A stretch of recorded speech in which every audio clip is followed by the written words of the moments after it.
That's not what the layout is supposed to look like at all. Maybe if I press the button different. No, it's not. I'm the DM now. No, that's still not right. Hello, we got there eventually. Hello, everybody, and welcome It's me, Hart. to the newest indoor adventure in Rime of the Frostmaiden Part 10, Easthaven. Today is February 28th, 2021, and Danae's birthday. Happy birthday to our wonderful dungeon master. And remember, everybody, you are loved. That is a very important thing that we like to remind each and every single one of our viewers and listeners at the beginning of each and every single one of these games. If this is your first time joining us, you can go to youtube.com/indooradventures to check up on all of the VODs of each of the games that we have played up until this point. Or you can go towards anywhere audiocasts are made available for free. You can find us there under the same moniker. And speaking of things that are being made available for free, if you go to patreon.com/indooradventures, you can check up on our after show called Nights in the Courtyard, where we answer questions not only from the community but also from each other. So if you have any questions that you would like to ask myself or any of these other fine folk, feel free to join us on that Patreon. You can find or ask them in the side chat of Twitch to the side, where you can also find a link to our Discord. That Discord link, of course, is also listed in the description of this video or audiocast. But if you already support us on Patreon, you already support us on YouTube and Twitch and all of those other places, and you're looking for another way to help support the show, guess what? If you go to indooradventure.redbubble.com, that's Indoor Adventure, no S at the end, we got t-shirts, we got posters, we got mugs, we got crop tops, throw pillows, shower curtains, clocks, aprons, all sorts of awesome stuff, including Tia masks. That's right, we have face masks with the 5-headed dragon goddess herself in all 5 of her glorious chromatic colors, available at that Redbubble store that was previously mentioned, where all of the proceeds from our mask sales go to help support Doctors Without Borders. So if you would like to help support the show or help support a good cause, feel free to go to indooradventure.redbubble.com. But that is it for my spiel. So hey, Satan, who you playing today? Hi everyone, my name's Zane, and today I'll be playing the Goliath fighter, Kuori. Oh, hi everybody, it's me, LizMac. I will be playing our sweet bean rock gnome cleric, Lydia. We both use she, her pronouns. I'm the Indoor Adventurer, and tonight I shall be playing as Hart. We both use he, him. I'm a wood elf druid. I'm Matt. I use he, him, and I'm playing Lukas, the rock gnome ranger. Hey everybody, I'm Wings, also known as Danae Keener. I'm going to be playing as your DM tonight. God, do you play as a DM? Yeah. I guess so. I'm going to be playing the part of the DM, which is everybody. I go by she, her. Let's just get right into it, shall we? All the world in winter's white, sheathed in sleet and ice, set upon never-ending night, she conjures paradise. The roads of Icewind Dale can hardly be called that anymore. The stones and well-tread ground denoting any sort of infrastructure have been buried under several feet of snow. The only thing that indicates that there ever was a road are the footprints. Trails of footprints lead like branches to the main causeway, singular and distinct until they meet with the road and become lost in the multitude. Kuori, Lydia, and Hart have been traveling. You've been traveling all night on your way to Easthaven. And it's going to take about 9 hours for you to get there. And you haven't slept since you kind of left on short notice from Caer Dineval. Yes. There's 2 Caers. There's Caer Conic and Caer Dineval. And Dineval, I'm pretty sure, is the one that you just left from. So I hope everybody has their character sheets out, because I'm going to be asking for some Constitution saves. Why? It's because you're traveling through the night and you didn't get a long rest. Roll the dice. Okay.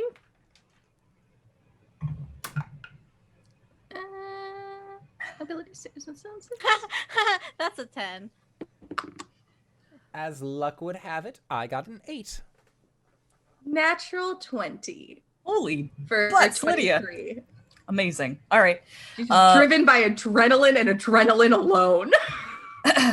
Hart, unfortunately, you're going to be the only one that gets a point of exhaustion for tonight. But it's actually kind of fortuitous considering what's about to happen. As you're wandering, trudging through the snow, you happen to look up at the stars as you often do. And of course, you see that aurora, the ribbon of light that goes across the sky, the everlasting rime that keeps Icewind Dale in its eternal winter. And you happen to see a shooting star, just a streak of light across the sky. And as you're looking up at that, you hear a little and you look down, and you see your Chewinga friend is sitting on a snowdrift, just looking at you. And his head turns all the way around, just like making a clacking noise, like a wooden doll. And it goes, and you see that he now has that Yeti beard on his face. And it goes around again. And the beard is gone, and he now has a big long mustache instead. And it goes, and the mask that forms his face is now a skull. And while you're just sort of looking at that, suddenly a shadow falls over you, and you see 2 feet go poof, poof, on either side of the Chewinga. And you follow those feet up to a pair of legs and then a torso. And what you see standing over you is a Goliath-sized creature. And it's wearing a fur hood. However, underneath that hood is not the face of a Goliath, but a polar bear. And it just goes... And you can see in its arms there's a bundle of some sort.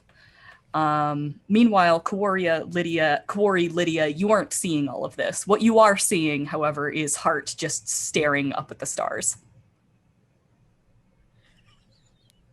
Hey, Hart, are you okay? Hart, are you alright? Hart? A Hello? little bit of drool probably comes out. Baby, no. Did he fall asleep standing up again, Hello? Kuori? I don't know. Corey's gonna put a hand on his shoulder carefully. Hart?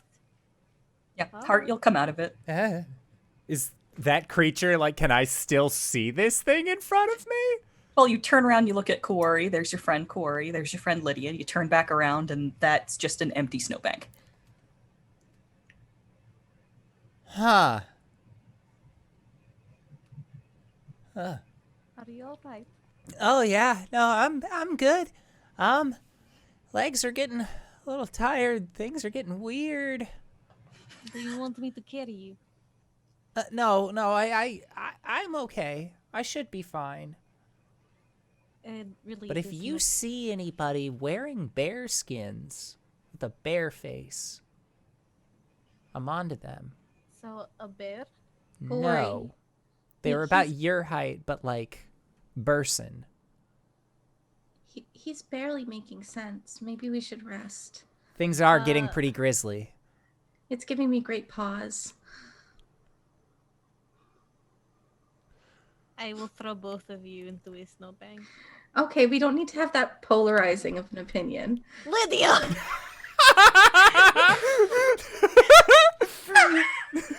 Always got to get one more jab in. Question, DM. The werebear that is around, that is a Goliath, correct? Yes. I mean, he's kind of making sense. The Chewinga had a skull face. Well, that's not good. I wonder if Come it's here, doing that after it met Westloy. Huh. Okay, Hart, come on. Corey's gonna pick him up and just put him in her jacket. All right. Are you guys just going to continue on, or are you going to stop to rest for the night? Do you think Lydia, that it's up to you. I don't know about you guys, but I'm feeling extremely energized, and I don't think a snowbank is gonna do as much rest, so maybe we should keep going. But Hart, if you need to rest, we can rest. No, I'm fine. I'm good. He only sounds about 60% fine. Get under 50, then we'll start worrying. Yeah. Okay. I don't know what those things mean, but yes. You're very pretty, Hart. Oh, thank you. Amazing. I'm All right. carrying him the rest of the way. All right. Kuori scoops him up. Skinny elf limbs. Put him into my jacket. All right. And you guys continue on your way. You eventually get south enough that you hit the Eastway. Now, Kuori and Lydia would know that the Eastway is the horizontal road on the map. And it connects basically all of the biggest towns in 10 towns, and basically made trade possible in Icewind Dale. Like, you should think of the Eastway as like the Silk Road. It's a pretty big deal. So you hit that, and it's about 4 hours to go. You make that big turn, and you're on your way to Easthaven. Let's cut away for a second. Oh, Lukas, what a mess you've gotten yourself into. You're in a barrel, tied up, kidnapped by dwarves. Duragar, you've come to realize, which is really concerning. What are they doing on the surface? Duragar aren't supposed to be on the surface. They're supposed to be in the Underdark. These dwarves with the ability to turn invisible and make themselves larger and smaller. What are they doing here?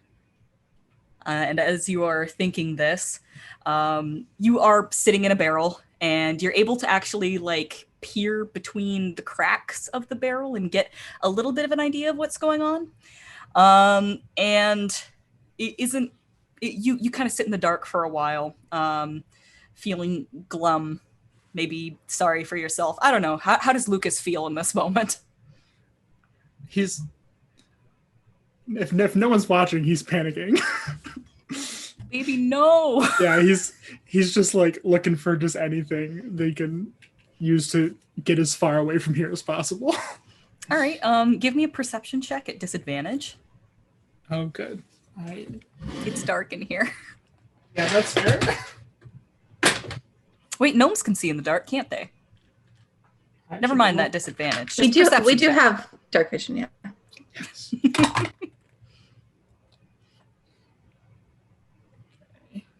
Perception 14. 14. All right.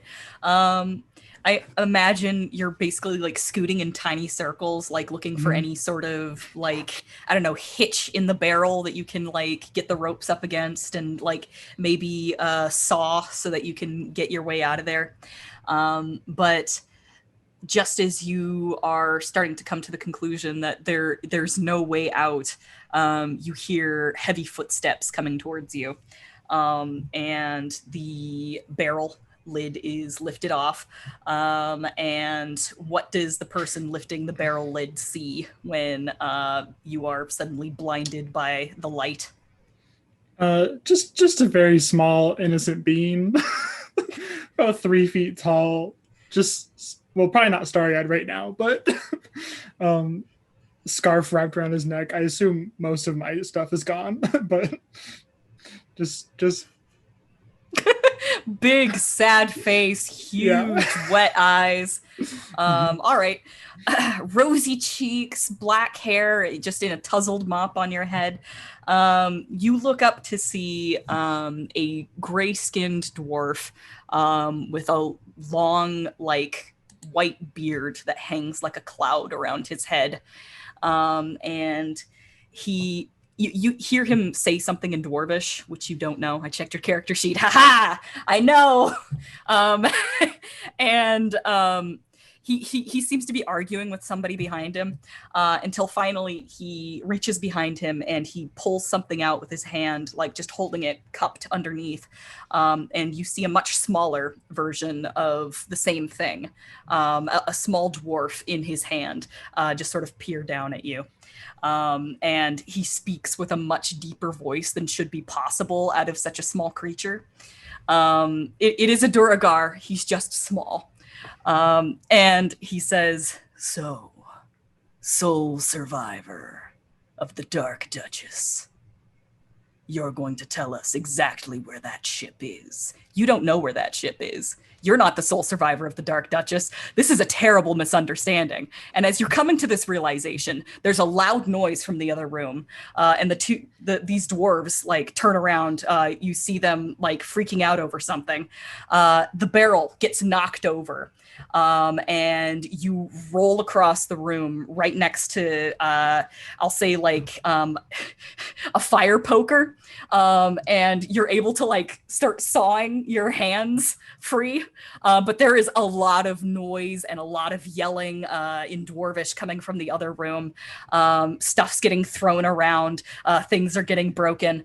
Finally, you're free and you stand up and you see an open window. But before that, that little guy is standing on the table, like looking into the other room, like reaching for his weapons, getting ready to like attack whatever comes through that door. He also has a jar next to him. Just an empty jar? Just an empty jar. There's also a lid. Oh, okay. I got it. Can I go grab him and put him in? Yep. You're able to just like grab that jar and go thunk. And then like no. You have a tiny angry dwarf yelling at you. You screw the lid on, jump out the window. Make sure to poke an air hole. Yeah. I don't want to kill him. You're a good man, Lukas. You poke an air hole in there, and then you jump out the window. You panic at the last second as you realize you were in a boat. And you nearly like fall into the ice, and you kind of scramble a little bit and like hold on to the outside of the window frame. But you're able to, give me an acrobatics check here. Oh, good. I think I'm actually good at that. 17. Oh, awesome. You're able to catch onto that and then look around and find a better footing and like basically bounce off of there and then hit the ground running. You don't know where you're going to. You realize that you're in a very large city looking around. Give me a history check. So many checks. I'm sorry. No, it's good. Oh, that's a very good roll. 19. 19. Amazing. You recognize that you are in the city of Easthaven, which is really convenient because that's where you're going to begin with. Amazing. Right. They took me here.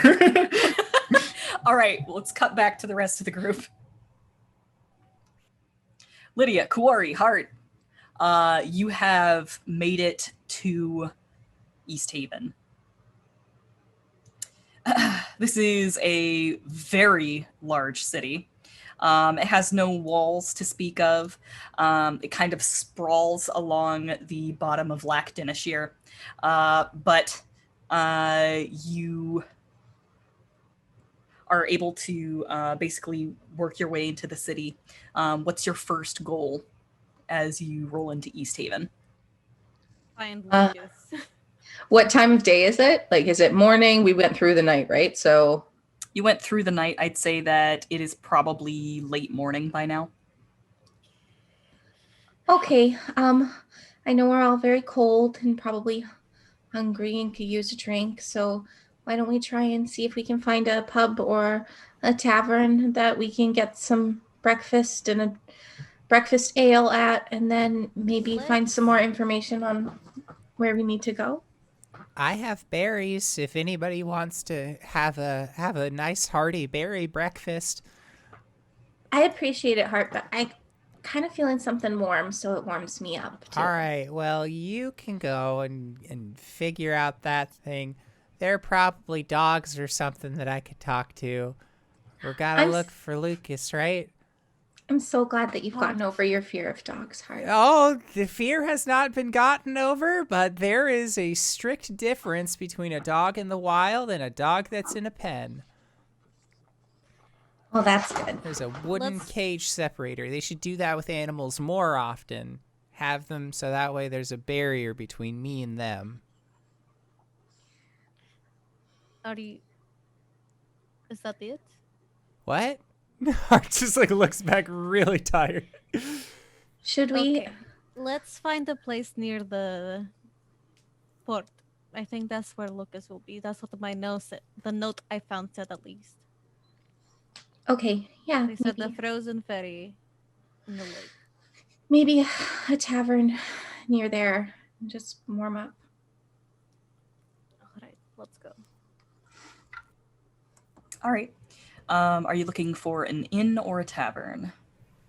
I'd say just a tavern because it's the middle of the Yeah. day, so we probably wouldn't want to Yeah. sleep. All right. You are recommended to go to a place called the Wet Trout. I don't like that. It's a very popular tavern. Trout? It's located near the docks. It's got a reputation for being the largest and loudest tavern in Easthaven. And honestly, it's a really good place to go if you want to get some rumors and such.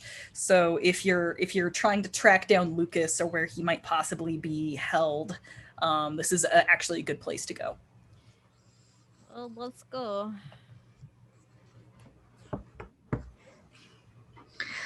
Okay.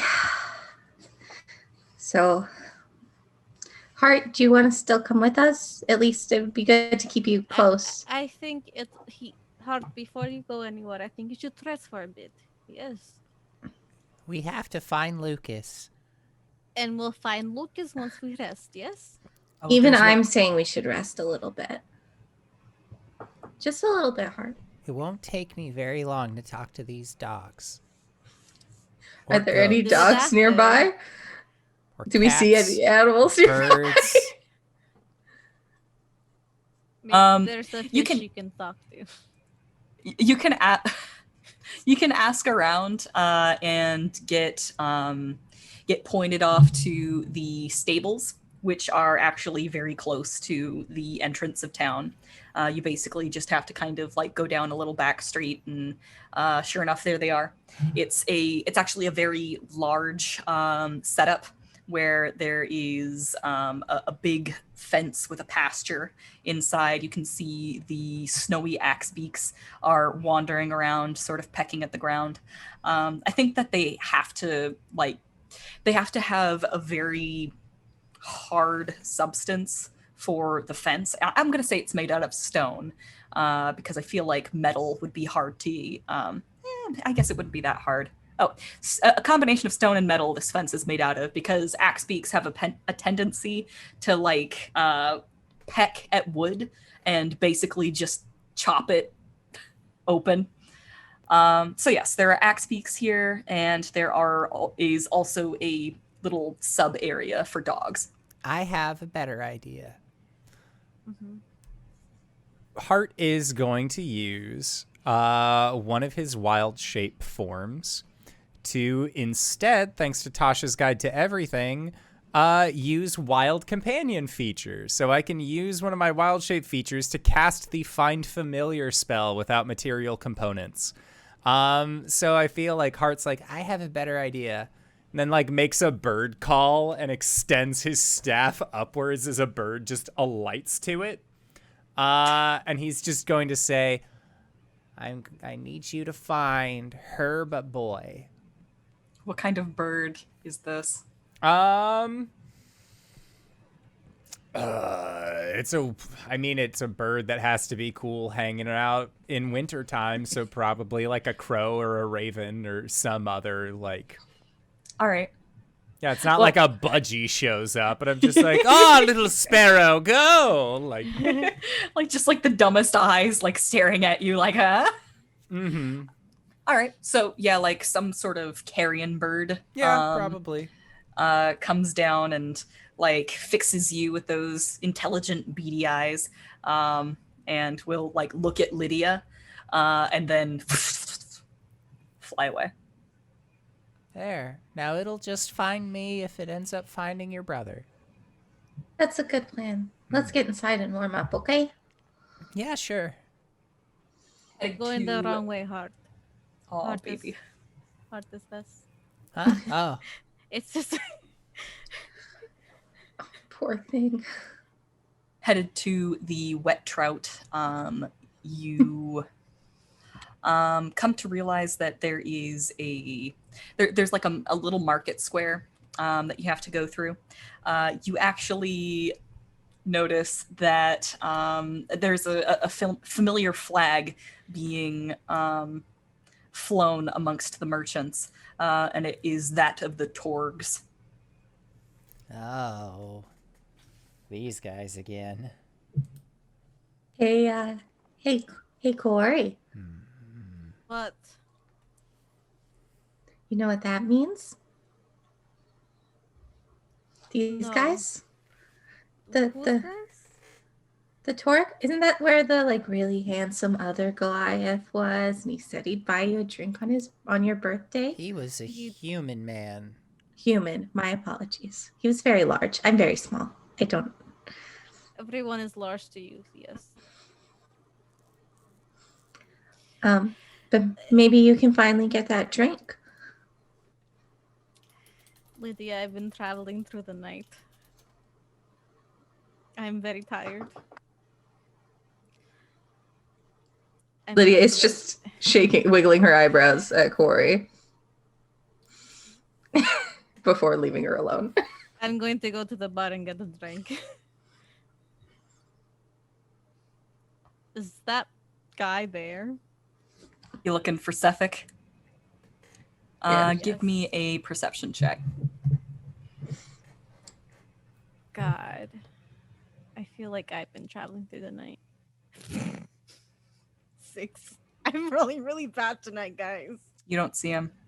Okay. Well, she's gonna go get a drink. Okay, Like a very strong ale. nice. All right. So everybody's heading off with Kuori. Okay. Let's cut back to Lukas real quick. Lukas, you are running.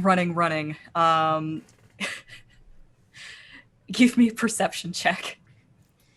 Do I have any of my stuff? Nope. You have the Awesome. clothes on your back. Oh, that's a very good roll, though. A perception 24. 24. Okay. Just amazing. Dice. At the last moment, you realize that there is similarly someone running towards you. And he seems to be pursued by guards. You duck at the last second and he trips over. Ooh. Like That could've that. been yeah, a lot like that. You duck at the last second and he trips over you, just kind of sprawling into the snow. And those guards descend on him like a pack of hyenas. And like one of them walks up to you and says, "Well done, sir. You caught that criminal." And just shakes your hand vigorously. "What's your name, son?" Oh, I'm Lukas. I'm a hero. I'm an adventurer. You hear that? This guy's a hero! And then like a bunch of people start cheering. And you basically get thrown up onto someone's shoulders and they start walking you towards the town hall. And they clap that other guy in chains. And it's all like, "Yeah, that guy, he hired a bunch of adventurers the other day. And we come to find out that he got them all killed. He killed them all. He's a murderer, son. You hear that? You stopped a murderer." I did it. That was my plan. Yep, we're gonna go burn him at the stake now. Oh no. Oh no. Now we Start cut looking back around. to you guys. Hello? Listen, I told you it was gonna be a roller coaster. I'm sorry.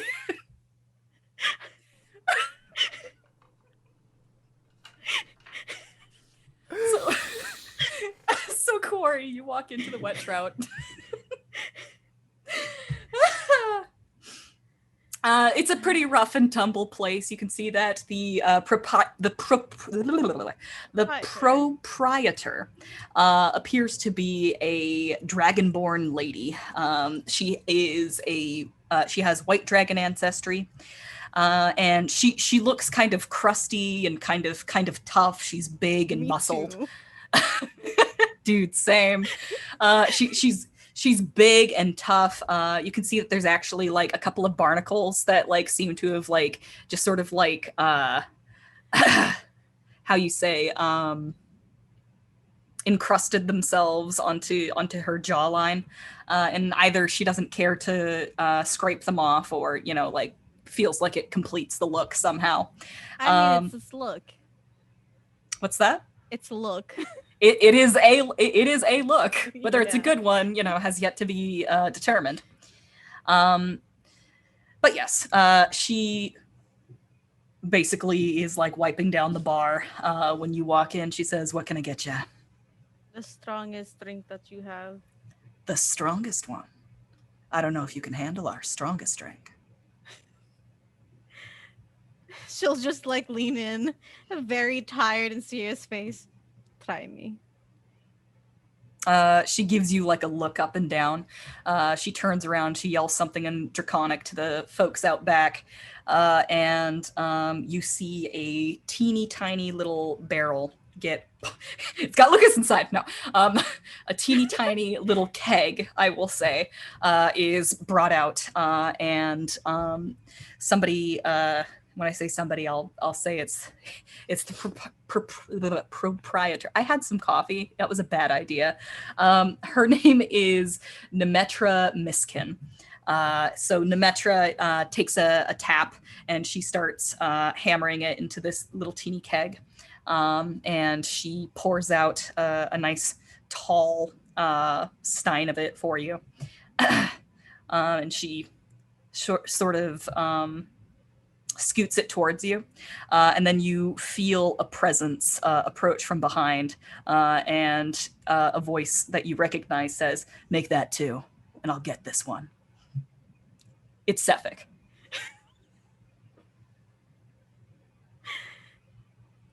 It's not my birthday though. Uh, I'll just say. Wings, is this the type of establishment that would have a playing bard and or some type of entertainment? Yes. Tell me what the bard is like.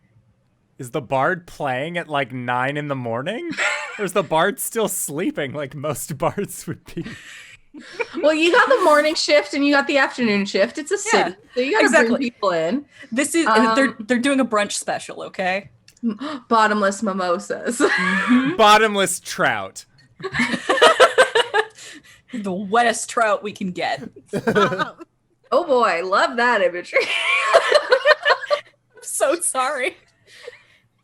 So I sort of picture a little bit of an older bard, very worn from years on the sea, peg leg, scrimshaw, like lyre or guitar that he's just drumming away type of deal. Oh, hell yeah. And he's got like, he's half playing and half like eating some breakfast type of deal. I love it.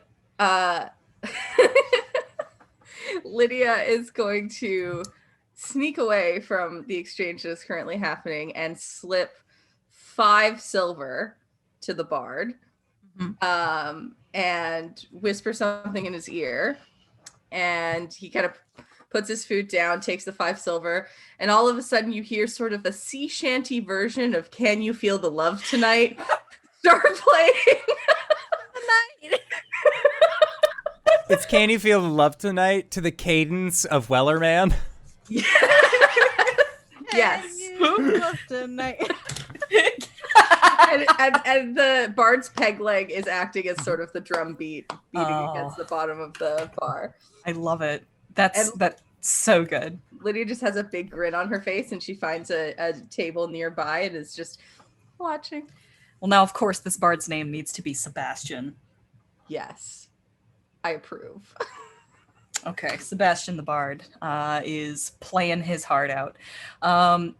Meanwhile, the White Dragon, Nemetra, I'm gonna say that she actually, before she pours the drink, she takes one of the glasses and then she just kind of like it is like a glass stein, you know, and she That's like not good. she takes the handle of it and she just turns the outside in front of her slowly as she blows on it and just frosts the glass with her frost breath. Then she pours 2 drinks, slides it across the bar, and you and Sefik each catch. Hart, how is he reacting to hearing music potentially for the first time? Hart is loving this. I think that like he probably was like sitting at the table and was like, I'll guard the table, like being that friend who just like sits at the table while everybody else goes and does shit, so that way they could just like sit for a while. He doesn't drink. He already had a hearty berry breakfast, so I feel like he probably just like arms crossed on the table, put his head there, and then like hearing this tune, I feel like his ears like do a little like whoop whoop whoop whoop, like, Oh no. and then like his eyes sort of like open and he's just like transfixed watching this bard. He does not know what to make of it, but it is a thing of beauty for Hart. Like, even though the song isn't exactly like a very swelling ballad or anything like that, like this is the first time he's heard anything remotely close to this, so he's just enjoying it.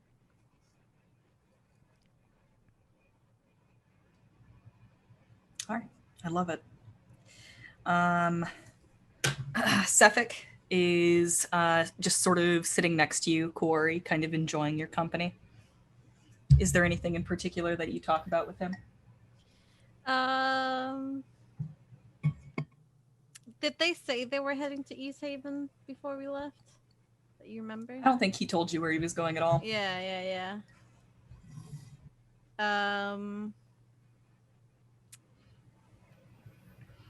While we're here, Sefik is this swarthy-looking fellow, not dressed for the cold at all. He's got short sleeves and maybe like a fur cape or something, just kind of to like, you know, give the illusion that maybe he cares about the cold, but like it's very clear that the cold never bothered him anyway.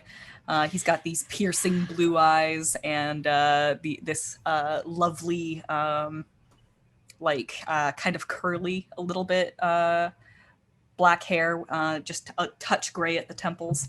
Honestly, he looks like a sailor, which is not so weird around here, but it was weird in Bryn Shander where there was no like nearby body of water. She'll just look at him and say, "If I didn't know any better, I'd say you were following me." I was about to say the same thing about you. Trust me, this is not a vacation where I get to go where I please. Why not? I'm helping someone out with something. And you? Just doing my job. Follow the Torgs. What exactly do you do for them? Torga's bodyguard. A fighter, then? You could say that. I can't with the voice that you're giving it. It's that cool guy voice. Sorry. No, it's great. I love it. It's not a bad. I can't. It's a good I can't, I think. I just find it funny, but in a good way.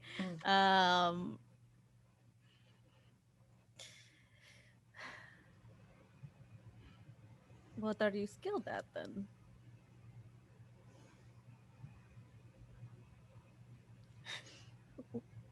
Liz, please. Sorry. I'm handy with a sword. Used to be a sailor back in the day. I could tell. You look it.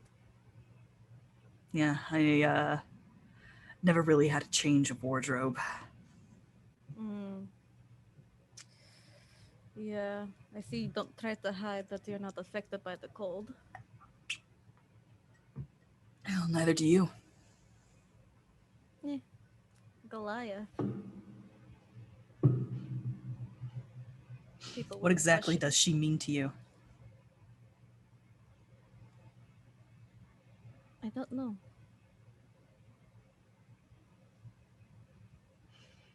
Maybe What you is should she? find that out before she decides it for you. She'll quirk an eyebrow. What does she mean to you?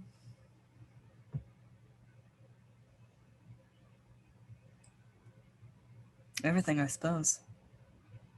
Oh. He takes a drink, and he kind of like stares at something behind the bar, and you kind of follow his eye line, and you see that he's actually looking at what appears to be some sort of shrine that's been set up behind the bar. Give me a religion check. Oh God.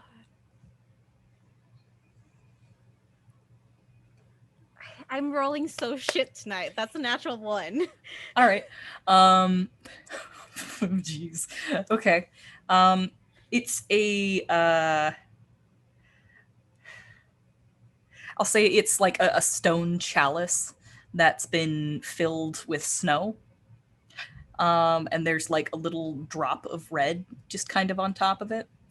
And the chalice itself is carved with like imagery of snowflakes and very like angular, jagged, very like Art Deco sort of like ice patterns. Um, and he does not answer your question and kind of changes the subject, but only a little bit. In that he says, the proprietor of this tavern is actually a worshiper of Oral. Hmm.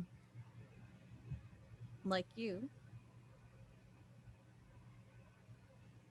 I don't know if I worship her so much as I respect her. Hmm. I suppose. It's kind of hard to find many people that worship her.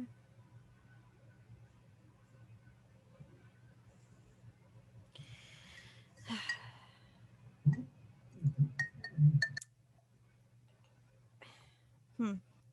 Well, is nothing. Why do you say she's going to decide what she means to me? She decides for all of us eventually. Hmm. I suppose she decided for me at one point, I believe. Is that so? Yes.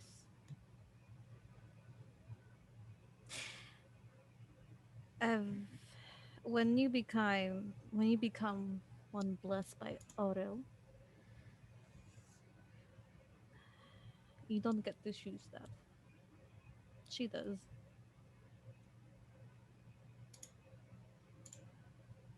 I wasn't aware of that. How did you become? And she'll just motion to him. He takes a drink and he just says it very casually. I died.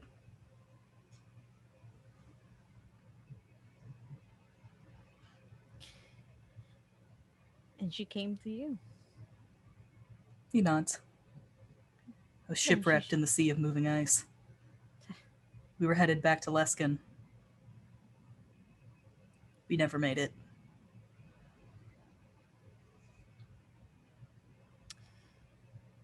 What was the name of your ship? God, I wasn't gonna make this connection before, but I feel like it's kind of I kind of have to do it now. We called it the Duchess. The Black Duchess? Dark Duchess, The Dark actually. Duchess? Yeah, she'll say that. Lydia has been not so casually eavesdropping for about 5 minutes now and kind of inserts herself into the conversation at this point. I'm sorry, did you just say Dark Duchess? Did, Suffolk gives Lydia a look that, like, clearly says that she's intruding on this conversation, but he does turn to her. My apologies for the intrusion. Last time we met, as you know, we were looking for my brother, and we're not the only ones. So time is running short, but if you have any connection to the Dark Duchess,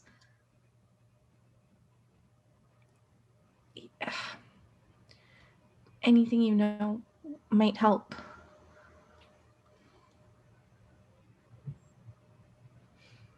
He looks at you with those cold blue eyes, and give me an insight check. I'm real good at those now. Real good at those now. I could also. You could also. I could also. Mm.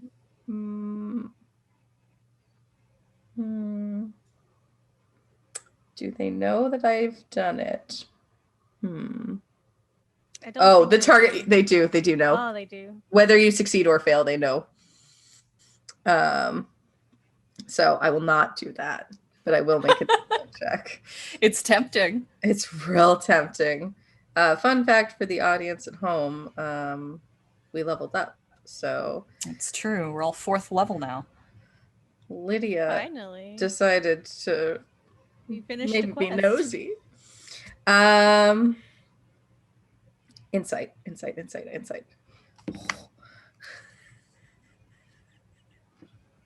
That would be 25.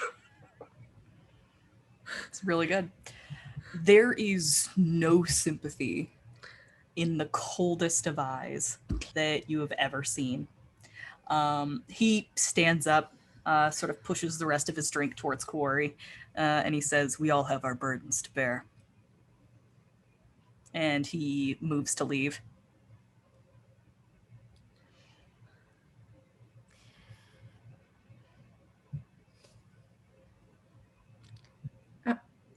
I'm sorry if I screwed that up, Kuori. It's all right.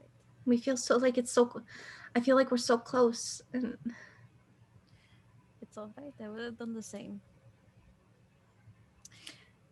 While the two of you are speaking, you hear a guy who's kind of talking loudly with a group that seems to have, like, gathered around him. He seems to be a very big personality, at least in this tavern. And you overhear him say something about, "Yeah, there were a bunch of dwarves in my ferry. It was wild."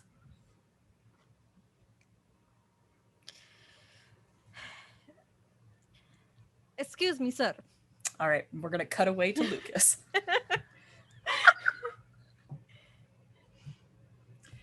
Lukas, there is a roaring fire outside. Uh-oh. I forgot. I forgot it already.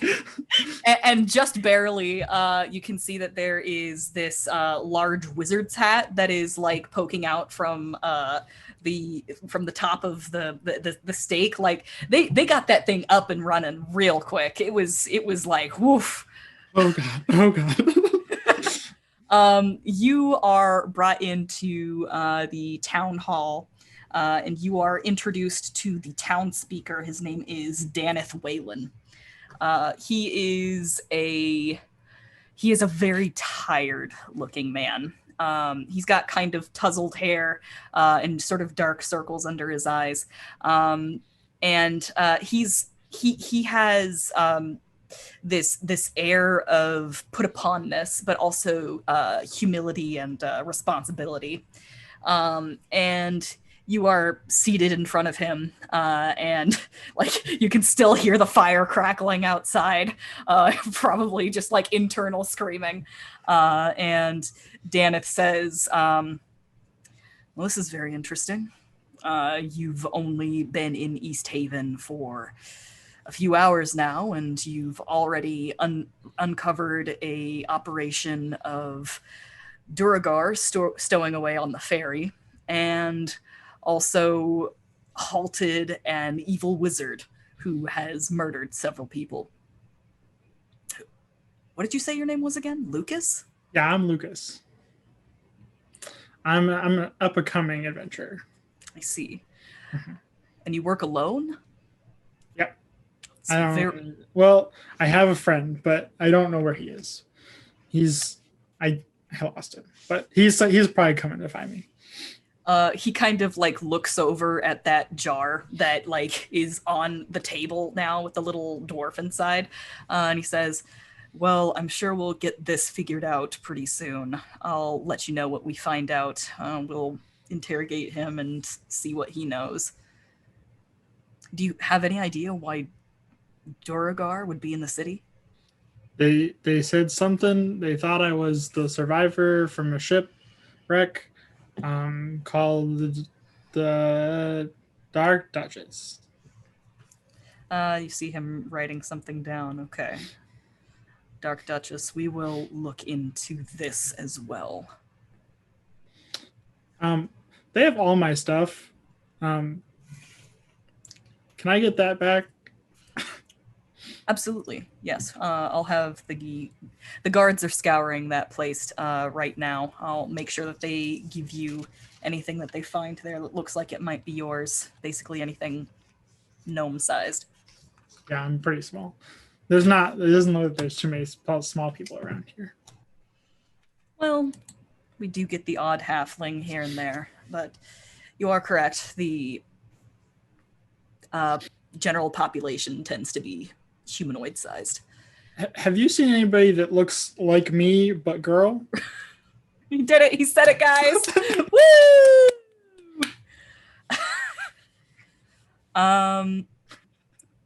No. Should I be looking out for that? Oh no, it's my sister. She's trying to find me, but I don't want her to get all involved in all this stuff. All right, I'll make sure that the guards keep a lookout for her to tell her not to find you. Well, if she's here already, I can just talk to her. But all right, I'll be sure. He brings the captain of the guard over. It's a woman in what appears to be like really heavy armor with the tabard of the town on it. And he tells her, make sure all the guards know to look for him but girl. What's her name? Lydia. Lydia. All right. Well, I think that's all I have for you. I do know that there's somebody here who wants to speak with you, though. She should be waiting out in the lobby. Okay. The common room. I don't know if they used lobby this time. As soon as I turn around, the calmness goes away. Oh god, somebody's gonna die. All right. You thump down off of the chair and you head out into the common room. And you can see all bundled up in cold weather clothing with her back to you. It is a feminine figure, and she's got a big, huge backpack on her back. She turns around. She's got these big, like, thick rimmed glasses on. And she turns around. She's got a notepad in hand, and she brightens as she sees you, and she walks up and she says, "Oh, hi there. I'm Danica Greysteel." Hi, I'm Lukas. And she shakes hands with you. She says, I actually met somebody who looked a lot like you earlier. But girl? What? like me, but girl? Oh, that's weird. She said something a lot like that about you. We usually just say the exact same thing. It's a thing. It's a problem, but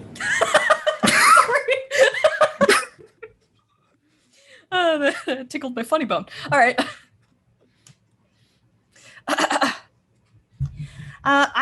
I'm actually looking for her too. I kind of lost track of her once I got here. Could you help me find her? sure, I'm pretty sure I lost her back at the mountain. That I was with this group and I told them don't tell her, and then they promised me. So she won't know where we are. Okay. Well, let's look for her together then. Okay. She guides you out of the room and out of the town hall and past that roaring fire. And there's just a lot of people who are gathered around, kind of like dull faces, just sort of like, yep, same shit, different day. Like they're mostly just hanging around because it's warm. I'm just like, oh god, oh god, oh god, oh god, don't look. This is a thing that Lucas. happens. This is a thing that happens. Poor baby. Okay. So you head off with Danica Greysteel. Back at the Wet Trout. Excuse me, sir. You said there were Duragard in your ferry. What you see is a guy who's a little bit on the rounder side.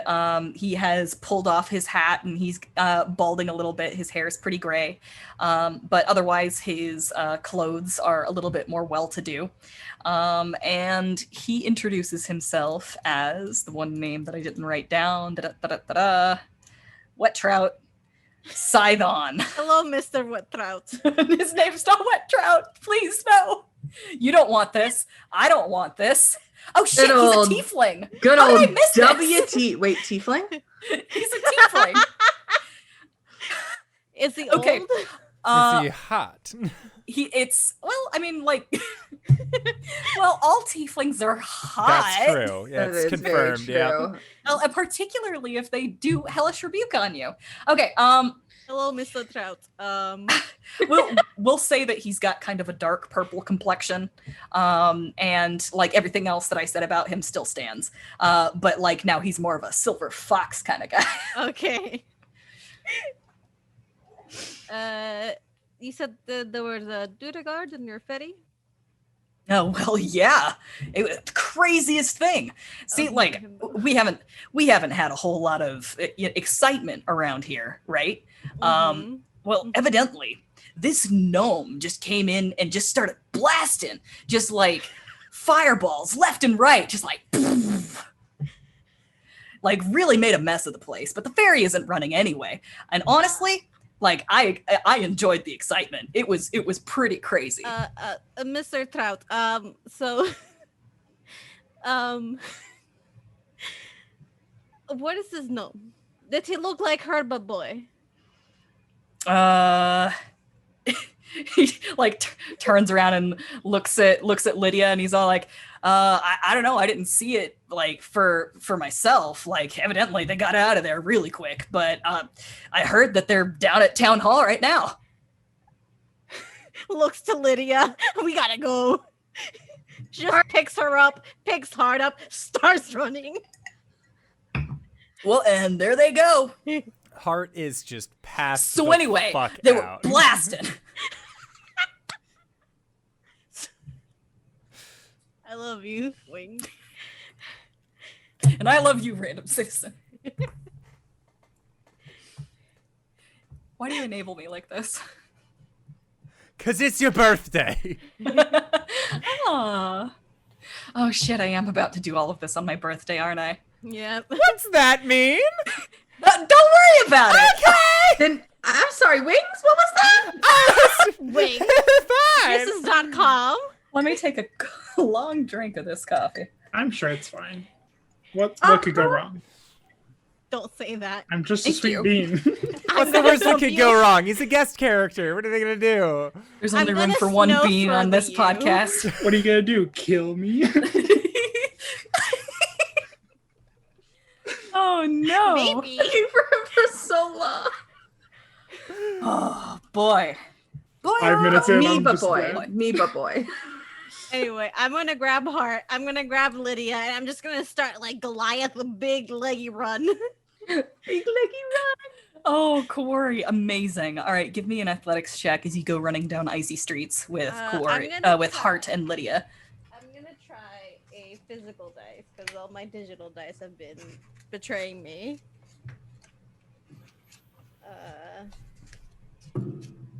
Better athletics. Oh, baby, that's a 21. Ooh, Hey. very good. Okay, you go running through the streets until eventually you see like this big plume of smoke that's just kind of like rising over the city. Like, what's that? That's interesting. And like coincidentally, like, you know, you'll stop every now and then and be like, "Show me to town hall." And Yeah. sorry, Show me to town hall. that's the Kuori voice. Yeah. And so like they point you in that direction, and basically it's right where that smoke is. It's like, All you all. Can I make a perception check to see if Lukas is like around? Also, like if not in town hall, like anywhere as we go running. Doing the same scanning. You guys know me too well. from He's her always 2 perch. steps ahead of you. Natural 20. This Holy. I should have been rolling physical dice this entire night. All right. So you're running through the streets, you know, like head on a swivel, like fucking Terminator, just like you know, looking for Lukas.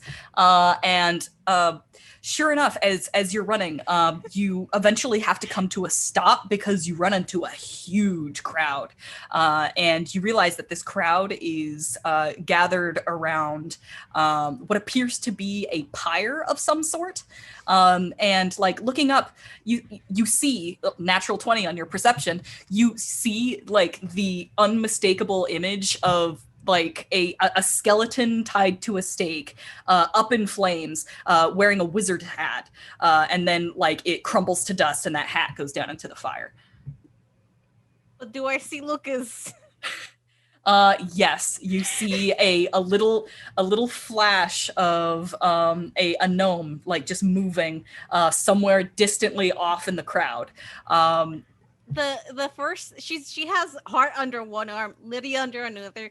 She's gonna be like, "What the fuck?" And then she's gonna swivel to look at Lukas, and she's just gonna scream, "Lukas, you big fucking nerd!" Just across it carries like the crowd goes quiet for a moment, and like nerd echoes. It's just Terminator run, shoving your way through people, parting it like the Red Sea. Hart and Lydia getting bounced around like crazy. I think that at some point I'm gonna make a narrative move here. Just let me do this. Okay. Hart and Lydia get knocked out of your arms, and they each get lost in the crowd. Oh, for sure. And this is a narrative move. But anyway, you continue through the crowd, and then you come up on Lukas. Lukas, you are being bore down on by your sister's scary friend. Oh God, don't hit me. I'm gonna grab him by the scruff and just pull him up. Oh, but he's perfect.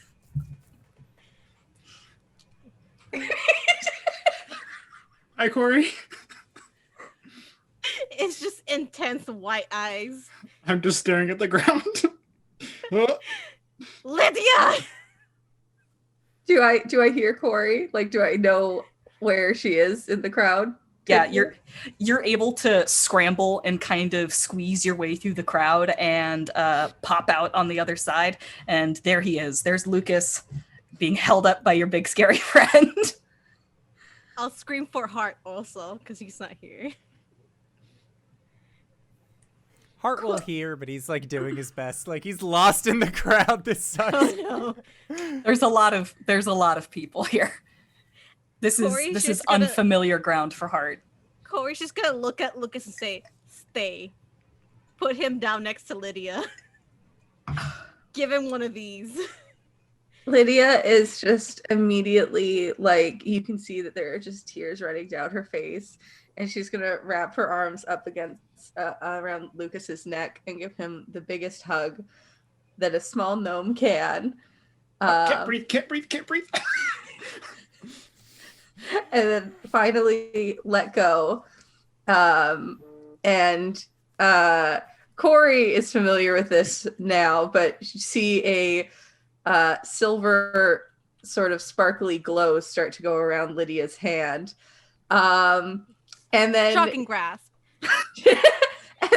a silvery, and she just smacks Lukas in the face. But she's also going to cast with that Vigilance Blessing, so he has advantage on his next initiative roll. But she's going to deliver it to him by slapping him in the face. Just tears running down her face. Ow. Ow. Why? Because you were supposed to come home. No, I was adventuring. Not for that long, Lukas. It's bad enough that you... Look, you're here. Can we just go talk? You're finally here. Sure. Danica Greysteel is standing behind Lukas like, oh, ooh, wow, this is a weird moment for me to be here. She's looking for you. Oh, hi. Hey, I lost track of you there. Right. I'm really sorry. This is just a really emotional moment with my brother. Can I come find you in a little bit? We'll be at the Wet Trout, I think. Oh, yeah, I know about that place. Sure. Okay. Thank you. Meanwhile, Kuori's been looking for Hart, by the way. Danica is gonna kind of tap you on the shoulder, Kuori, as you're like scanning the crowd. And she's all like, by the way, I somebody came to Bryn Shander looking for you. They were a messenger. They had a bunch of stuff for you. I figured that I would just come over here and get it to you myself. Okay. Because, you know, I'm waiting for that chewinga and everything. And they told me that you guys had it. If you help me find Hart, he has the chewinga. Oh, okay. Well, first of all, give me that. Yeah, sorry. Oh, Like carrying this much money, you know, it's burning a hole in my pocket. This one's 100 gold pieces. They said it was for a moose. And here is, and then she gives you like a kashunk, like a big bag of gold. And then she pulls out a much smaller, like little diddly, like fucking sack. And she's like, and this is 15 copper pieces. They said it was for like some knucklehead trout. Oh, thank you. Yes. Anyway, okay, let's look for Hart then. And so she like starts calling Hart. Meanwhile, Hart, you've gotten hopelessly lost. There are just way too many people around. And like you're basically like kind of turning in circles, like your big like deer eyes. Like the camera is at chest high, looking up at Hart, and he is just looking around in circles. There's a fisheye lens going on. He's very disoriented. When suddenly he feels fur on his hand, and like kind of a nose kind of like nose under it. And it seems to be trying to guide you away. Do I look down and see what creature this is? You look down and you see white fur. But it's like, it's 100% got like a friendly air to it. Like I'll follow it. Help. Okay. Like you kind of put your hand on its back, and you feel it guide you through the crowd. And as it leads you away, you can't help but feel that you are getting further and further away from your friends. You can hear them shouting for Hart, but for some reason, there's something inside you that tells you this is where you need to go. I will relay the message to my familiar, my crow companion, to just like keep my friends in vision if I end up like you open up the connection with your crow and it's like found him. Excellent. A crow lands on Lucas's head. Yeah. I think Hart would just ask it to stay nearby. Okay. That way he doesn't lose his friends permanently, but still gonna follow this furry hand thing that's leading him somewheres. Familiars.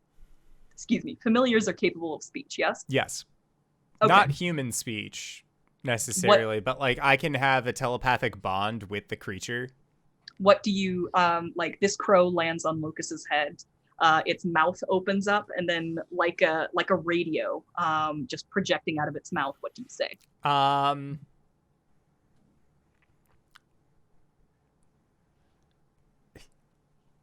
All those people were getting really confusing, but don't worry, I'm pretty sure I can find my way back. What are you? Okay, Mr. Crow. I think that's Hart. It's okay. Lydia is going to close her eyes for a moment and telepathically say to Kuori, "Hey Kuori, Lukas and I are just gonna make our way back to the Wet Trout so we have a chance to talk on the way. Can you find Hart?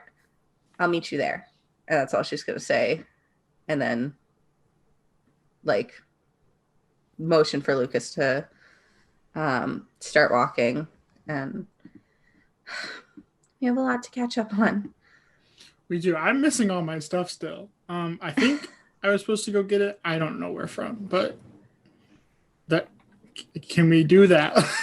Can we walk there? we can do that after for sure. Okay. I need armor. I think that you owe me some stories about your adventures, though. I've got so many. So I start rambling. Lydia has looped her arm into the crook of Lucas's as they're walking away. You're not getting away this time. Yeah, exactly. Through the snow, and she's specifically trying to find a quiet place to sit and talk, even if it's just a back alley, as she's listening so intently to everything that her brother has done over the past months when he was supposed to be home weeks ago. And she time flies when you're having fun. And so she definitely wants to sort of find a nice quiet little area to sit down in the city. All right. Lydia and Lukas go off arm in arm. Kuori, you're left in the crowd, kind of putting your head on a swivel still, trying to find Hart. Hart, you are led away by this creature until finally, the crowd seems to thin a little bit. You get uncomfortably close to that fire, and you get the strong smell of burned meat, and that doesn't sit well with you at all. But this creature seems to kind of move a little bit faster as you're walking past that. It senses your distress and keeps going. And it walks. Your hand stays on its fur. You kind of turn around and look back at the crowd. And it goes into an alley. It kind of turns around a corner. And finally you look down at what you've had your hand on all this time. And it is a wolf. Hart's eyes get real big. His heart starts beating a little bit harder. Just, speak with animals. Thank you for your help back there.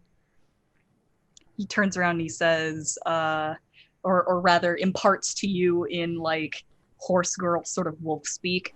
I'll say there's even a little yip. But he communicates to you that you smell like his friend. Which friend?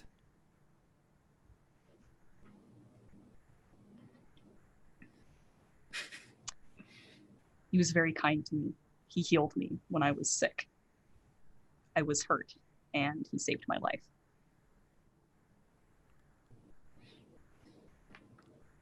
I think Hart will Hart will like crouch down to get on eye level with this creature, and he will reach into his bag and offer the creature a good berry. It kind of sniffs at it a little bit, and then like it's a white wolf, so like this a pink tongue kind of like pokes out a little bit, like bleps, and then like scoops the berry into its mouth. And it stands up and starts sniffing at a door, and it kind of scratches at it a little bit. Hey, I think Hart would ask, "Can you take me to your friend?" He kind of turns around and says, "I was hoping you could do that." Is it behind the door? No. And the door opens, and behind the door is a short rock gnome with raven black hair, Lydia. We're going on break. Oh, good. So that's not disarming at all. So we are going to try and be back in 5 to 10 minutes. Don't go to a place unless it's to grab a food, grab a drink, grab a friend, or possibly go to indooradventure.redbubble.com. Pick yourself up something nice, and we'll see you guys shortly. All right, everybody. See you soon.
Sludge through the jungles and the loaded lanes I trudge. Out my way, hook the prey. When you're blundering. And we're back! Hello, everybody! We have returned! We have found not one, but 2 rock gnomes! What a great day! Wings, take us away. It's her, but girl. We, when we last left off, Hart had been led away from his friends by a white wolf to what appears to be Lydia. However, what we're going to do is cut back to Lydia and Lukas. What's going on there? Liz needs just... Okay. Just needs a second. There's a lot going on that Lydia does not know about. Liz didn't know about it either, apparently. Okay. So, like, once they found sort of like a quiet spot, I'm picturing sort of like a near the wet trout, but like sort of a quiet businessy area. Quiet back alley with some nice like snow drifts, and she makes her and Lukas like little seats in the snow like they used to when they were kids, with like little arms for like armchairs so that they would feel like little thrones. And she pats the one next to her for Lukas to sit down. Now, big brother, I think that you owe me a few stories. First, Mom and Dad are okay. I know that. Don't roll your eyes. They care even if they don't say anything, Lukas. It's been so hard with you gone, and you promised me when you were going to be an adventurer that you would come back and at least tell me stories so that I didn't have to be stuck there. Yeah, I was gonna come back. I was so close to finishing this mission. What mission could that have been? That's a long story. Oh, but wait. Whenever I was bored, I took up wood carving, and I pull out this little wooden raven for you. I made it for you. This is like try 30. The rest did not turn out well. They did not look like a bird. No, Lukas, I love it. And Lydia will reach into her bag and take out all of the little trinkets that she has gotten along the way as well. Like the little snow globe thing and the knife that Rocky carved for her with the raven in the handle.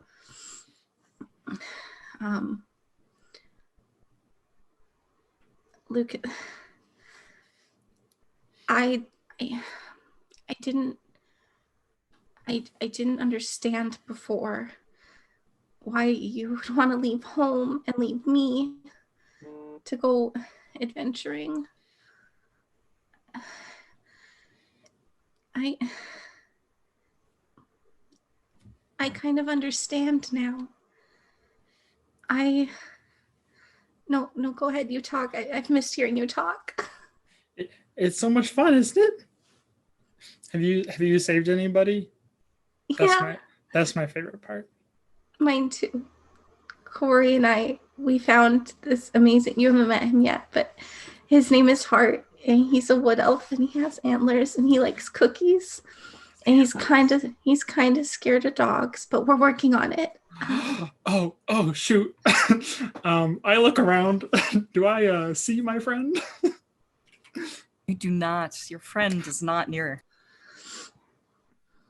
I have to introduce you to somebody, because I also met a friend. Well, Kuori and I were starting our journey, and we got hit with a blizzard, and we saw these 2 antlers sticking up out of the ground, and we thought that it was maybe some dinner. Don't. Yeah, it's good food. So we pulled on the antler. Well, Kuori pulled on the antlers. They're very big, and I'm so little. Yeah. But instead of a deer, it was a wood elf, and his name is Hart. And He has antlers? He turns into a star. And he has these really weird dreams, and it kind of anyways, I'm sorry, I'm rambling. I'm just so excited to see you. I mean, we do that a lot, so that's fair. Just a little bit, right? And Lydia is like still softly crying just a little bit. I have to tell you about something. You remember that wolf you carved me? And I like reached for my pockets and realized that I don't have it. Lydia reaches in hers because it was in his original backpack, and now she has it and hands it back to him. This one. Thank you. Yeah, I met a wolf, and his leg was hurt, but I stayed with him, and he's better now, and he's my friend. We got separated. He'll find me. He usually finds me after a day or two.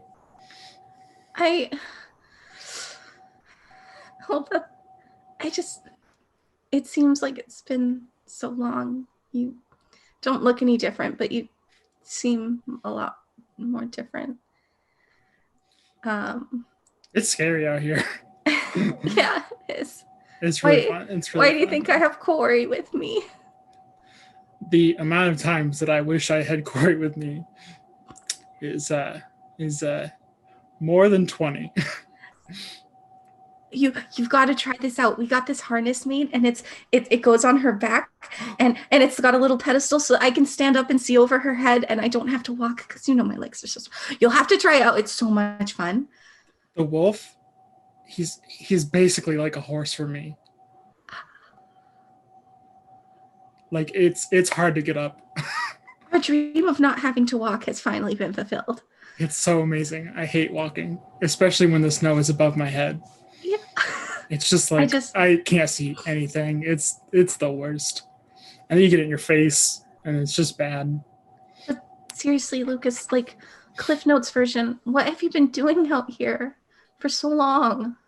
Okay, so I've been following the Zentarum, because I ran into a few of them and then realized that I think it's a bigger thing. They're looking for this ship called the Dark Duchess? Duchess, yeah, that's it. And then these dwarves, these Durgar, captured me, but because they thought that I was the survivor from that ship, but I wasn't. I don't like ships, but yeah. And then that's now. Just completely skips like half of anything he's done.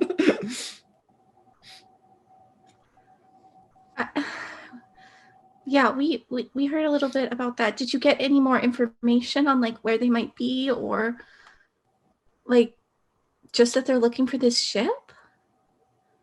I don't know why they're looking for the ship yet, right? I don't think that was in the notes. You do not. There was a secret cargo on that ship, and you looked at the manifest, and the manifest was blank. All I know is they're hiding something.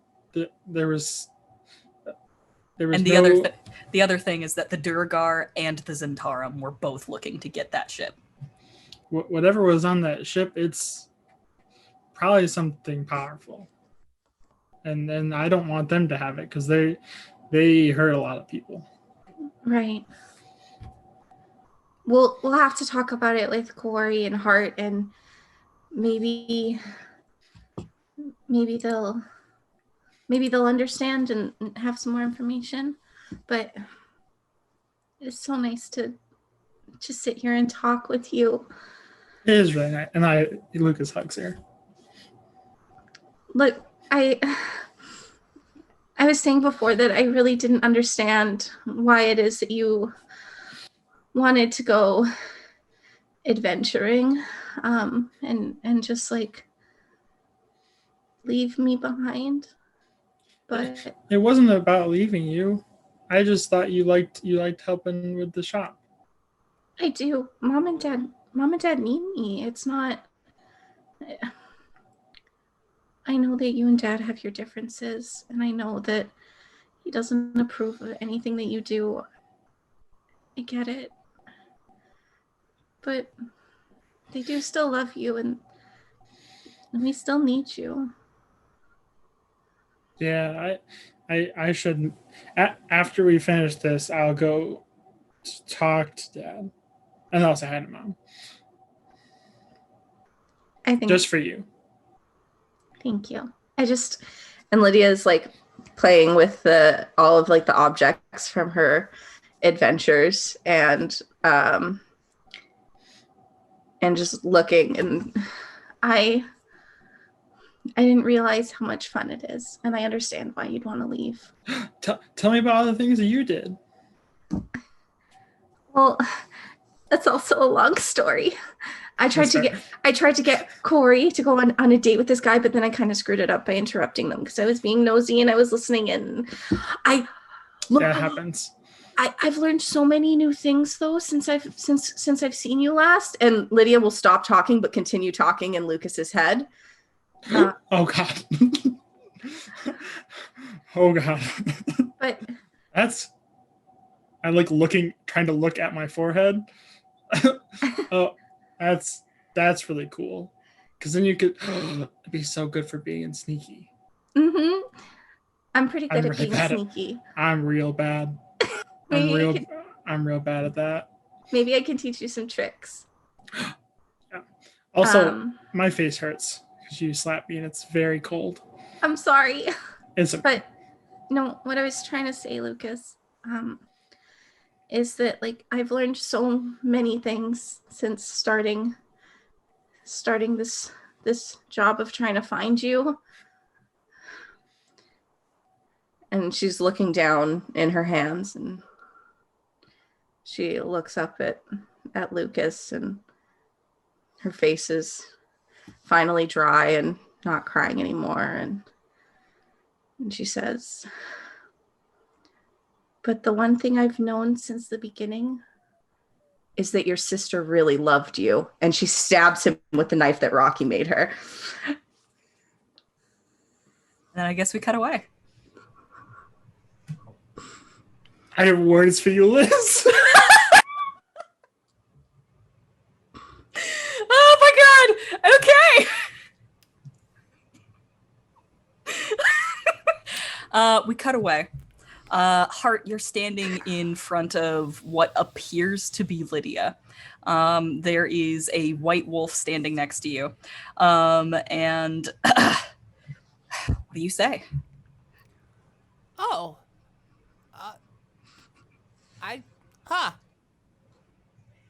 I thought you were still back there. Did you end up finding Lucas? The bird said that you did. This is also you, by the way.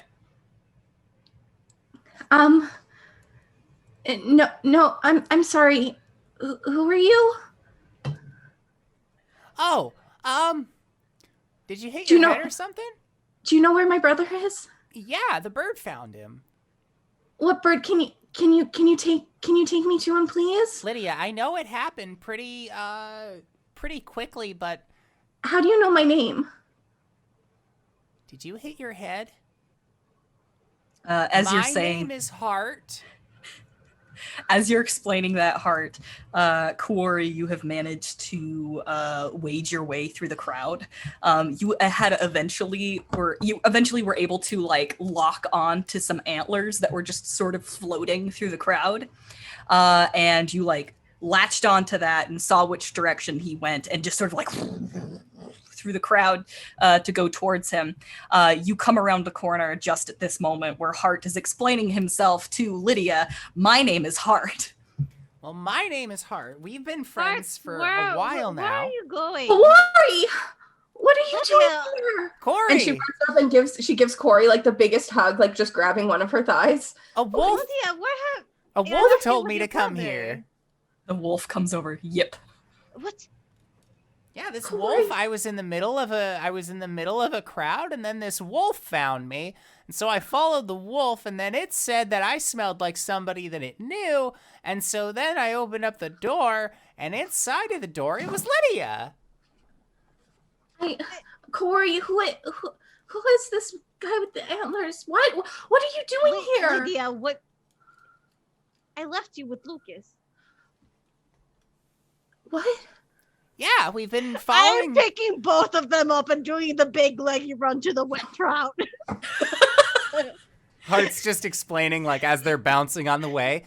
Well, I was caught in a blizzard, and then Kuori lifted me up out of it by my antlers, and then we've been hanging out for a while now, and I'm surprised that you don't remember. It's been weeks that we've been on the road together. We met Rocky and Westloy, and now that I think about it, Westloy, there was something like yo-ho-ho about that guy, and I don't really know how else to describe it.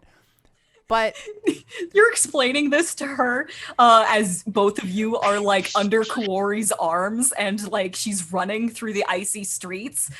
So like Lydia, like everything is going so fast. Not just like not just like, you know, physically because Kuori is running, but also narratively because Hart is just sitting here recounting everything that ever happened to him. And then we met a Chewinga. And I've been working on a map for a while, and you like... Wind chimes, a Chewinga appears on his head and waves at you. Oh my god, Danica will be pleased at least. Oh yeah, no, she hired us to go and look for the Chewinga, and so we did, and... Well, we found one. You don't remember that? And I thought I was the one with a level of exhaustion.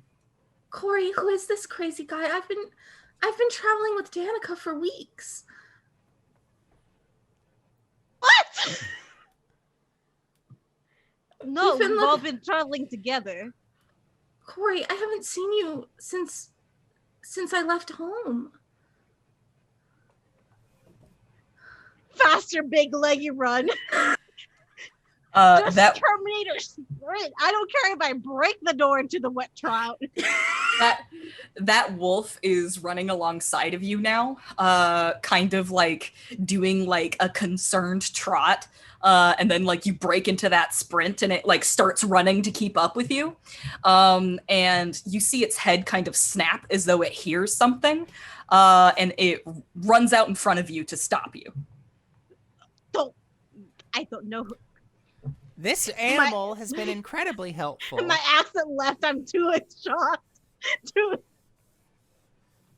It's sitting there, like just like looking at you with like these really piercing eyes, Kuori, and it kind of growls and then yips.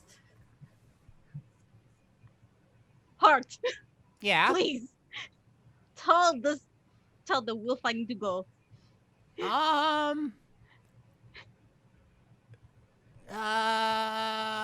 The wolf darts forward and grabs your boot, Kuori, and starts trying to drag you in a different direction. I would say just go with it. He has a pretty good... Wait. Okay. Go with the wolf. Raven of mine.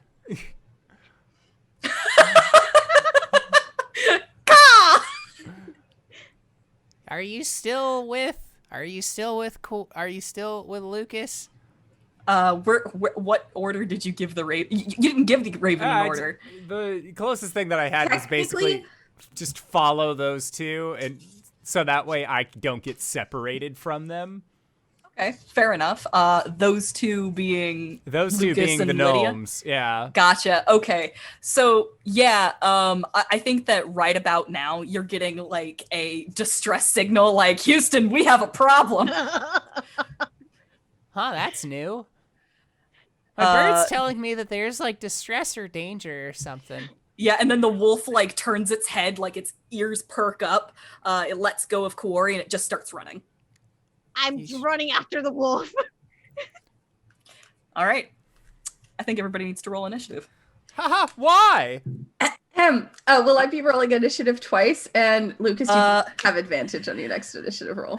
I'm afraid you're going to roll initiative once. because you're only going to be controlling one Lydia in this instance. Thank God for that advantage. So, Guys, I have so much adrenaline running through my body right now. Same. Me too, but that's because I spilled some paint. Y'all, I told you it would be a roller coaster. What? Steven, are you okay? Yeah, I'm fine. My room just smells very much like rubber cement now. Oh, no. Because it was a colored rubber cement. As an aside, while we roll initiative here, real life Liz is really bad at keeping like juicy, not actually personal secrets. Personal secrets, a vault. But Liz, like, I'm gonna find you in Canada and I'm gonna get you. I can give you your address. All quarantine. They're not letting us I'm gonna in. Find you. She is safe. I am safe. We can take a boat. I will take a boat. I have been Ferry's frozen, guys. We can't get there. This is a Knights in the Courtyard conversation. Yep, if I sorry. ever heard one. Oh, it's all good, man. Let's see. Doppeldia rolled a 19 for a 24. I apologize. I'm going to need to ask a few questions leading up into this. My good friend Matt, what is Lucas's dexterity modifier? It is a +4. Oh, I'm sorry, not the modifier, the actual stat. 18. 18. All right, what's his wisdom modifier? You want the score or the modifier? The modifier. Or, sorry, the Okay. score. Oh my god. 16. Give me the score. In 18? No, the other score. So a modifier. No! I'm sorry, I talk nonsense all the time. Okay, what is your armor class? Did I get my armor back? I gotta say no, man. Then 14. Unless you 14. Okay. And what is your passive perception? 15. 15. All right. All things that I should have looked up earlier and did not. I apologize. So do I have none of my weapons? God, I gotta say it, man. I'm sorry. That's fair. You're in a bad way. You do have a knife. Which You do have a knife now. Rocky's knife that he gave Lydia. It's in your chest, but you could have it. You could be a heckin' badass and just pull that knife out and use it. I have no spells. I have no spells that damage. Oh, buddy. That's fine. Well, like your other option is to run for your goddamn life. Or the wolf. or the wolf. Awoo. Please find me. So here's how this is gonna go. Do you have a name for this wolf? Snowball. Snowball. All right. Snowball will. God damn it. Snowball will go on the turn after you. I have dice around here somewhere. There you are. Oh, you guys. This has been in the works for a while now, as you might believe. Okay. Natural 1. Natural 1 for Stabby Lydia. Okay. Doppeldia, Lydia. if you will. Lydia, but stab. Lydia, but stab. Hart, what did you roll? Hart got a 14. 14. Okay, Kuori. Natural 20 for a Hell 21. yes, Kuori. I have plans. Okay, Lydia. Doppeldia rolled a 23. I rolled for Doppeldia. Oh, are you gonna? I thought. I'm gonna control Doppeldia. Okay, cool. All right. Real Lydia rolled a 23. Okay, that's really good. I meant to tell you that the moment we roll initiative is when we turn this over. Lucas. 19. 18? 19. 19. Okay. My ears don't hear numbers, Fair. which is unfortunate when you're a dungeon master. Listen, I'm bad at math, and I'm pretty sure I have dyscalculia. Doesn't stop me. Oh my god. Okay. Lydia, you're at the top of the round. You're gonna have to actually move for a total of at least one round before we get there. There's basically gonna be one round of just Lucas and his his stabber before we get to everybody else arriving on the scene. So Lydia, then Kuori, and then Lukas. You've just been stabbed by someone who said your sister really loved you. Oh, good. Okay. I do have a solution, I think. I'm going to cast Zephyr Strike. So my movement does not provoke opportunity attacks. It adds damage to a weapon attack, but I don't have a weapon, so I'm going to run. Not unless you get real brave right now. And I will not. All right. So I can move 50 feet. So what does it look like when Lukas Zephyr strikes his way out of this alley? He just like panics and throws his hand down and just launches out. You leave like a cloud of snow, just like basically burn a trough of snow into the ground, or rather burn a trough into the snow as you go. And you basically kind of skid to a stop and run into a building, kind of clutching at your abdomen. Speaking of which, what is sugar snap peas? I should probably open up Doppeldia's stat block. I love you so much. Sugar honey iced tea. I love you so much. I do my best. Okay. You succeed. And it would be at a surprise, so. Can't believe my best friend did this to me. 5, 11. I can. I love you, Matt. Yep. Actually, I'm gonna do one of these instead. This will be easier for me. Actually. That's good. That's good. Remember when I said, what are you going to do? Kill me? Oh. What are you gonna do? Stab me? I stabbed you a lot. Victim. Yeah. That should be the name of this on YouTube. What are you gonna do? Stab me? Yeah. Okay. That's gonna be 24 piercing damage from the old knife wound that you just received. I have 36 hit points. Get that out of there. That's a lot of it. That's most of my hit points. All right, Lukas, you are running for your life. As you do so, you actually see off in the distance, running towards you as quickly as it possibly can. It's your wolf friend coming down the street. People are kind of like shying away from it and yelling, "Hey, there's a wolf in town! Somebody get the guard!" Oh, thank God. Snowball. Snowball comes running for you. Is there anything that you want to have Snowball do? Are you using the Beastmaster Ranger rules for that were included in Tasha's, or? That's a good question. I would recommend the Tasha's Beastmaster. Where would I see that? There is a. Let's just take an aside here. With D&D Beyond, it's never been easier to distract from your betrayal. There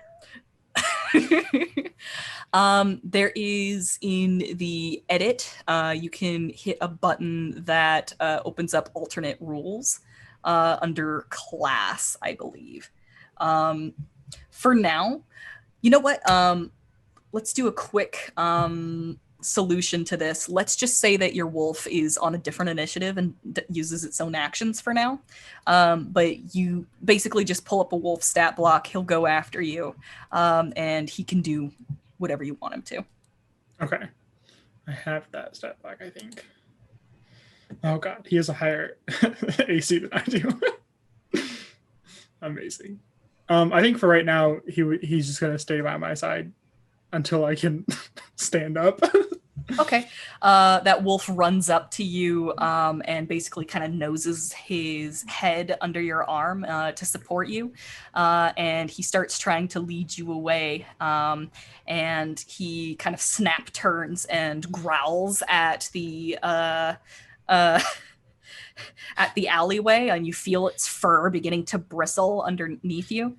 Stabby Lydia is going to come wandering out from the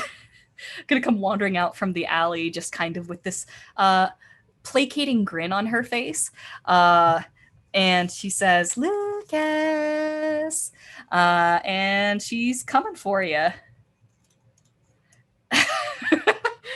Oh, bye. Oh, well, that's cocked. That never happens to me. All right. I'm pretty sure an 8 doesn't hit you. But with her multi-attack and a dirty 20, I think she will. She comes walking towards you, kind of this purple magic sort of swirling around her hands. And she jabs at you once, and like that magic coalesces into kind of like a knife-like shape, and it jabs into the wall behind you.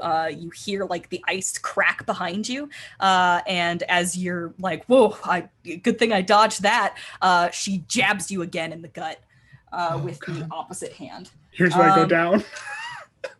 This is it for me. It's much less damage this time because she hasn't got a surprise on you. That's going to be 6 piercing damage. Oh, God. I'm looking real rough. All right. So that is it for Stabby Lydia. Real Lydia. You come around the corner. About 40 feet away is a person who looks like you stabbing your brother. Oh boy. So you said 40 feet away? Yes. Okay. Lydia is going to reach into this unfamiliar pouch to Hart and Kuori and pull out these 2 silver bracelets, slaps them on her hands, and as she clinks them together, these 2 silver swirling rings go flying towards Lukas, wrapping around his body, and she's going to cast Warding Bond. Lukas, you now have resistance to all types of damage. Your AC is increased by 1, and every time you lose hit points, I lose hit points. And then with her bonus action, she is going to throw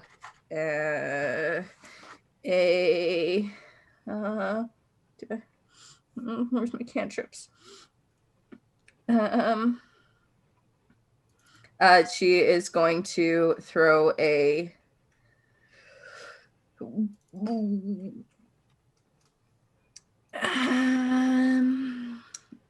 sacred flame.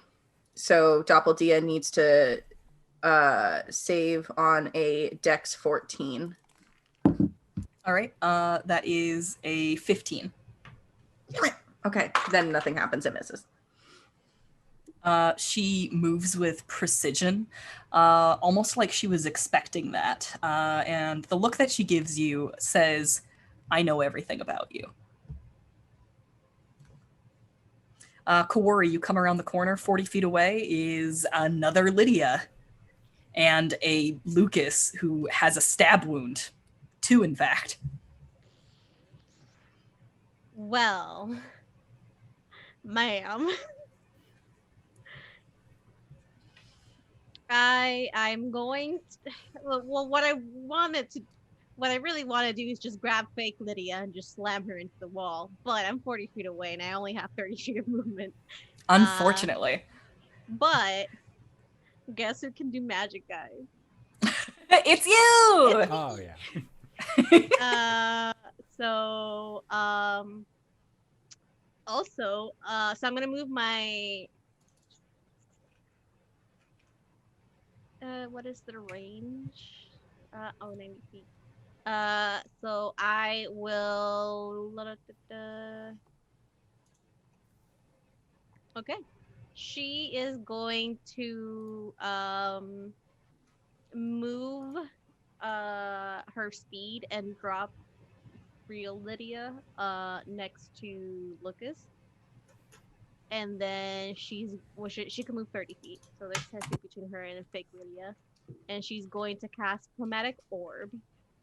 Oof.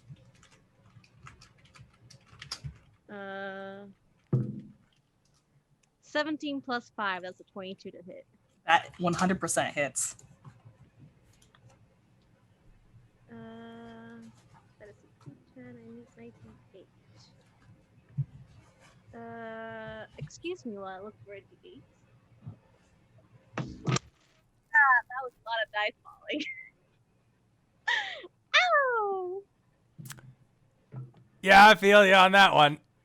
I'm not gonna worry about it. That's end of game me's problem.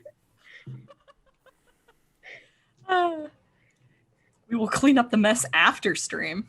Yeah, but I have D8s now, many of them on my desk. I'm concerned about the number of D8s that are on your desk and are about to be rolled.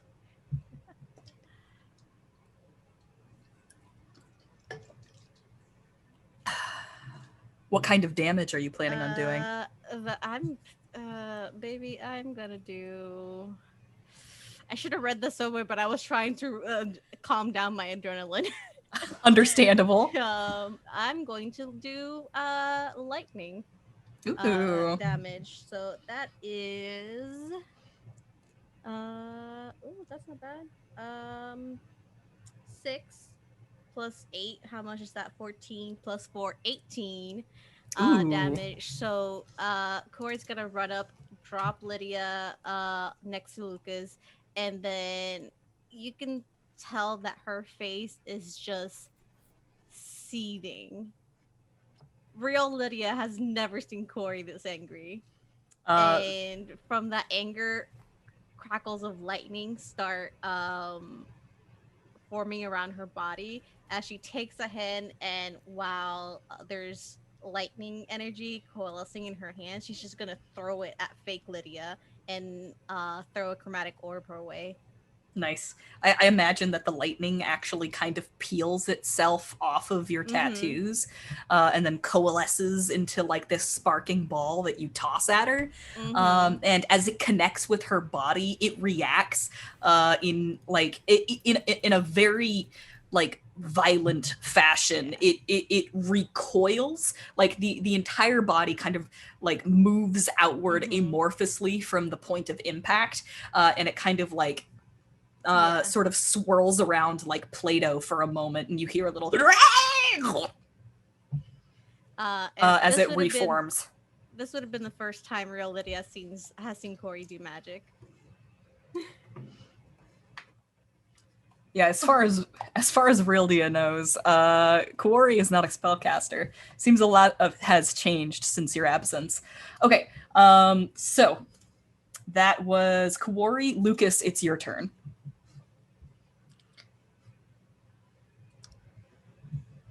Oh my goodness, Frankie. Did you hear my monster noise?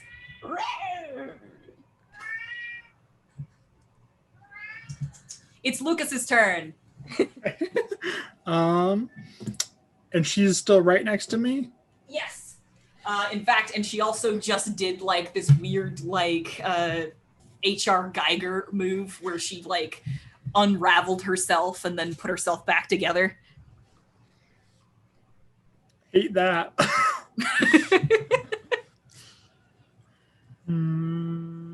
Okay, I gotta run because I'm at 6 hit points. I am gonna run 50 feet. Okay. Movement and action. You can actually like hike up onto your wolf friend, and he can carry you away. Awesome. Basically, like do a disengage and just go. Because with Zephyr Strike, I don't provoke opportunity. Oh, you still attacks. don't provoke. Okay. It's for a minute. All right. Okay. Cool. Well, actually, I should probably roll a concentration check. Then you don't even need to get on the wolf. You could leave the wolf behind to fight. Never mind, I don't have it anymore. Oh, After that 6 damage, I lost it. Get on the wolf then, I guess. Disengage. You mount up and disengage, and that wolf is just going to run as far as it can get. Doppeldia is just kind of like watching you go. This really small smile, just kind of teasing at her teeny lips, and like she just like her head just follows you as you go. It is Hart's turn. Okay, so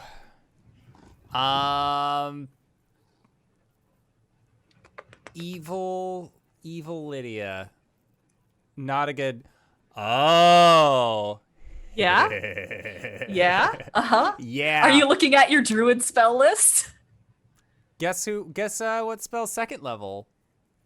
Oh, motherfucking Moonbeam. Get out of here. Trust me, we're very aware of the fact that you have Moonbeam. You are now. Very aware. So Knights in the Courtyard on that. Knights in the Courtyard. Yeah, Hart is going to Starry Form Archer. And he will like bring his hands back like he's pulling a bow, and as he does so, he says Burning Star, which means nothing to real Lydia. But then Mask Layer takes over, and he is just this empty star field. And so he gets to make a bonus action attack as part of that. Or no, that was just damage. I need to see if it hits. Does a 17 on the die? 17 will hit. Okay, cool. Then they are going to take 11 points of radiant damage, and then the moonbeam kicks off. So they need to make a saving throw, probably going to be at disadvantage. Just going to say. Okay, well, I don't need to roll a second dice because that was a natural 1. Okay. So you're going to be taking really good DM dice. Take 2d10 radiant damage. Owie. And that is, that's minimum. That's only going to be 5 points of radiant damage. But it also instantly reverts to its original form and cannot assume a different form until it leaves the spell's light. All right. How could you? So that light falls on the creature, and it kind of like winces a little bit, as though like it hurts, but like it's like that I could do this all day. Like I don't care at all about that. But then that light starts to get more intense, and you see like its body start to bubble, kind of like a non-Newtonian fluid. If you've ever seen cornstarch and water put on a speaker, it starts doing that kind of like wiggle, wiggle, wiggle, wiggle, like Venom, like from Spider-Man. Yeah. It's like almost tentacles, it's almost goo, and you watch in horror as Lydia, the form of Lydia before you, kind of melts and reforms into this faceless, like mouthless, milky-eyed, like pallid creature that falls to its knees, and you hear a but you don't know where it's coming from because it doesn't have a mouth, and it does not seem to be happy with that. On its turn, it's going to disengage and run down an alley. Not much I can do about that. Rildia, it's your turn. Seeing how hurt Lukas is, Rildia is going to run up. Can she get to touchy range? Because she was right beside him. Yeah, I think Lukas was heading in your direction anyway, so you can definitely get to him. So she will run up to Lukas and the wolf licks your hand as you get close. Hi, buddy. Hi, Snowball. Please, no. And there's just like anger and tears running down her face. And Lukas, like as you see Lydia, her eyes have gone like fully silver, and this silver fog starts emanating from her hands as she touches your face in the opposite of a slap, a very lovingly caress, and casts Cure Wounds at 2nd level. So that we can get you alive here, buddy. This is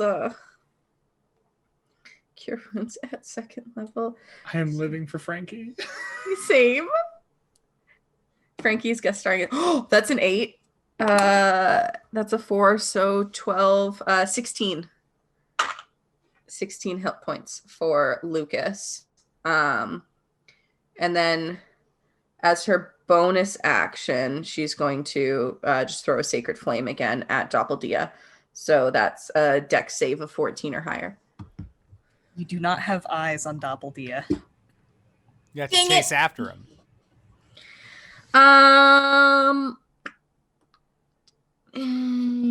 Is there anything else that I can really do?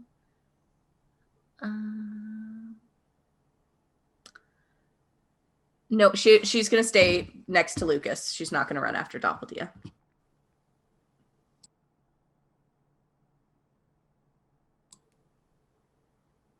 All right, it is Kuori's turn. Can't hear you. How far away is Doppeldia? Okay, did you advance 30 feet on your last turn? Yes. So she would be 40 feet away from you and around a corner. Okay, then. I'm going to move another 30 feet and cast Chromatic Orb again. All right. You turn that corner, and there is a huge crowd.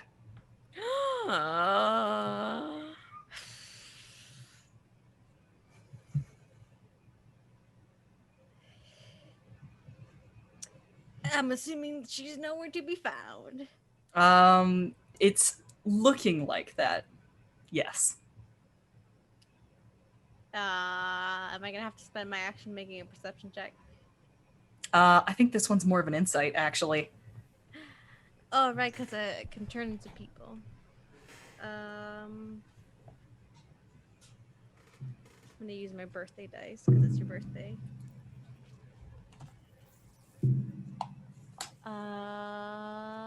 I used my birthday dice for your birthday.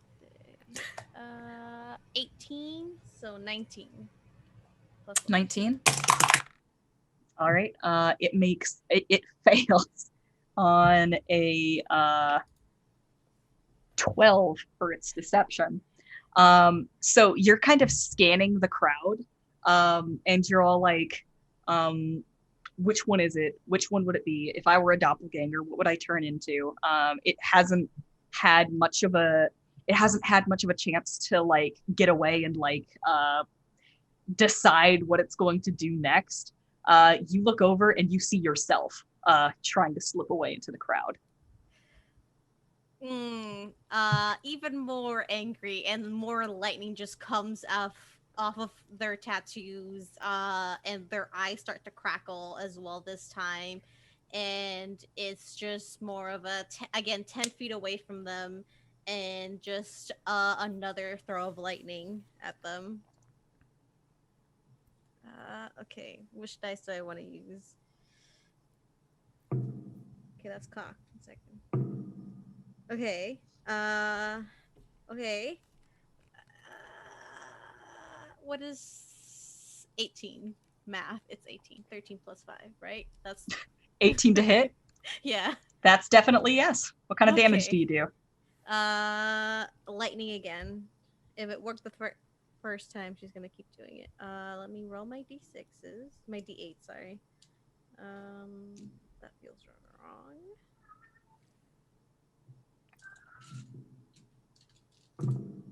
Okay, 8 plus 5 is 13 plus 3 is 16. That's a lot of damage. Yeah. I love it. All right, anything else for you? That's all I got. All right, it's a Lukas turn. Okay. If Lucas would not be a contender in this fight, if he would not be chasing down this doppelganger, you can just look up the wolf stat block and use that. Okay. Basically, sick 'em, Snowball. If I moved 25 feet, could I see the doppelganger? I would say no. Damn it. Okay. Then Snowball's going. Sick 'em. I'm gonna look up the wolf stat block as well, actually. Let's go, Snowball.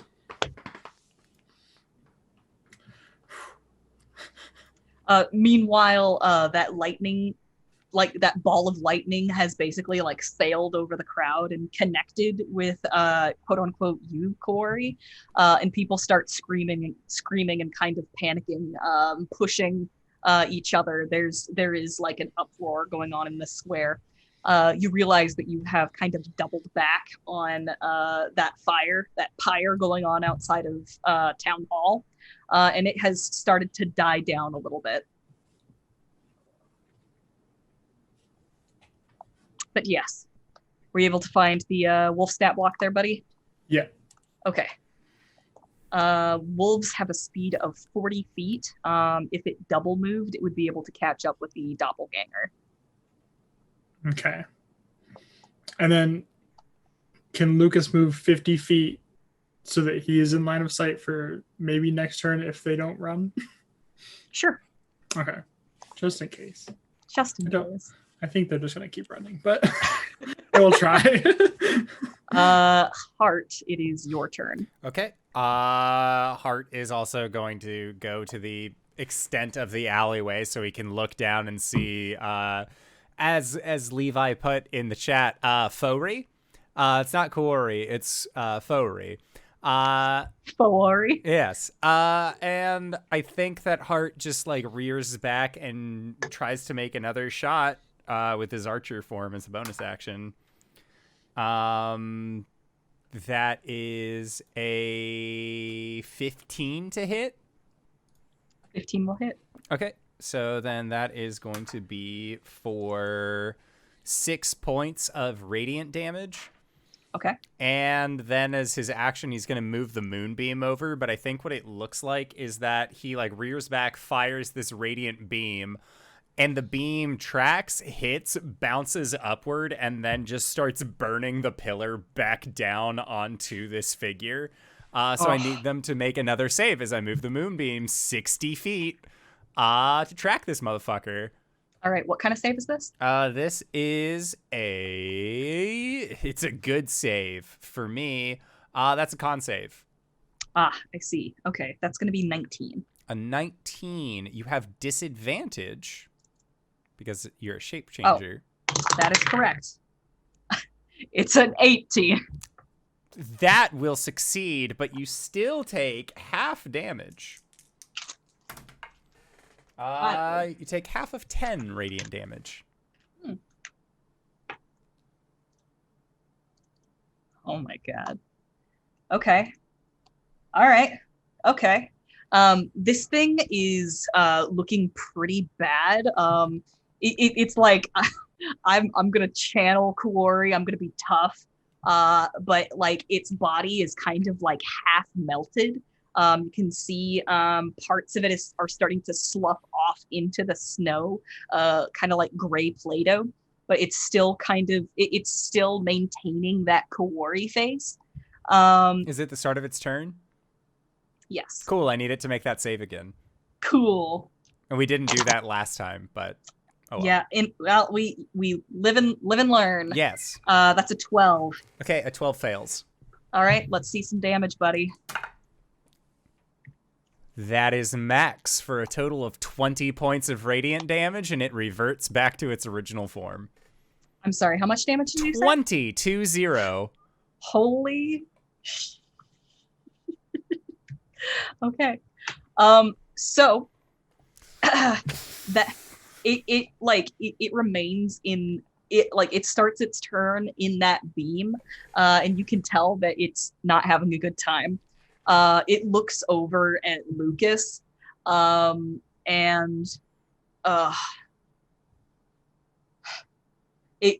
it's the face of Kuori, and there's just utter hatred there, and it's slopping towards you, just saying, "I waited so long to kill you," and like that beam of light renders it to goo, and it just slops over to you and then splashes into just like amorphous gray paste, and it dies.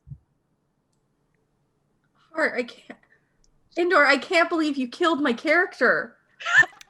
Yeah, it's just one of those things, Liz. Welcome to the channel, I guess. Thank you. It was for Danae's birthday. If it wasn't her birthday, I would have let you live, but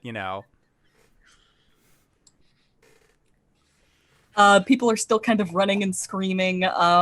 Guards arrive. Like swords are kind of pointed at the four of you because you seem to be like the fulcrum of this issue. Can I dismiss my starry form before the guards come? I think that you dismiss your starry form right as a sword gets pointed at you.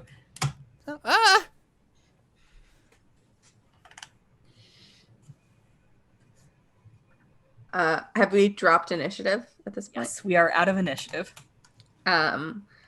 Lydia will just hold, like, she sort of scoops Lukas up and is like surprisingly stronger than Lukas remembers, and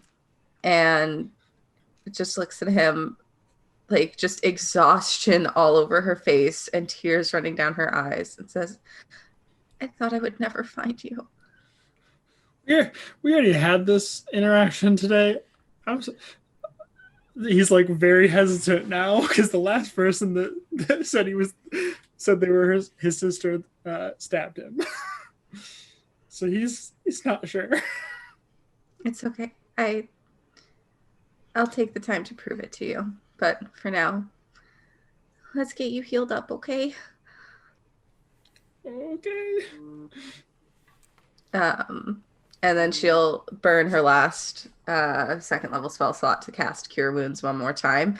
And this time, as you're watching this silver mist that is now very familiar to everyone float over Lukas, you also see just two pure silver tears that drop right on his forehead as well and spread out. And so 6 and 6, 16. So 16 more hit points for Lukas. Has anybody seen Rise of the Guardians? Yes. Like that pattern of frost that goes across the window? Mm-hmm. Like I imagine that's what like spreads when those tears land. Yeah. And she's just gonna hold her brother. All right. We keep on doing this early, but I feel like this is the best narrative place to stop for tonight. We see guards come running in and kind of pushing civilians back, forming a perimeter. They're all kind of like standing around you, trying to figure out what's going on here. We're gonna cut the camera will kind of pull back as Lydia holds her brother, tears streaming down onto his face, and we see an over view of the city, a bird's eye view, in that Raven goes, "Found him."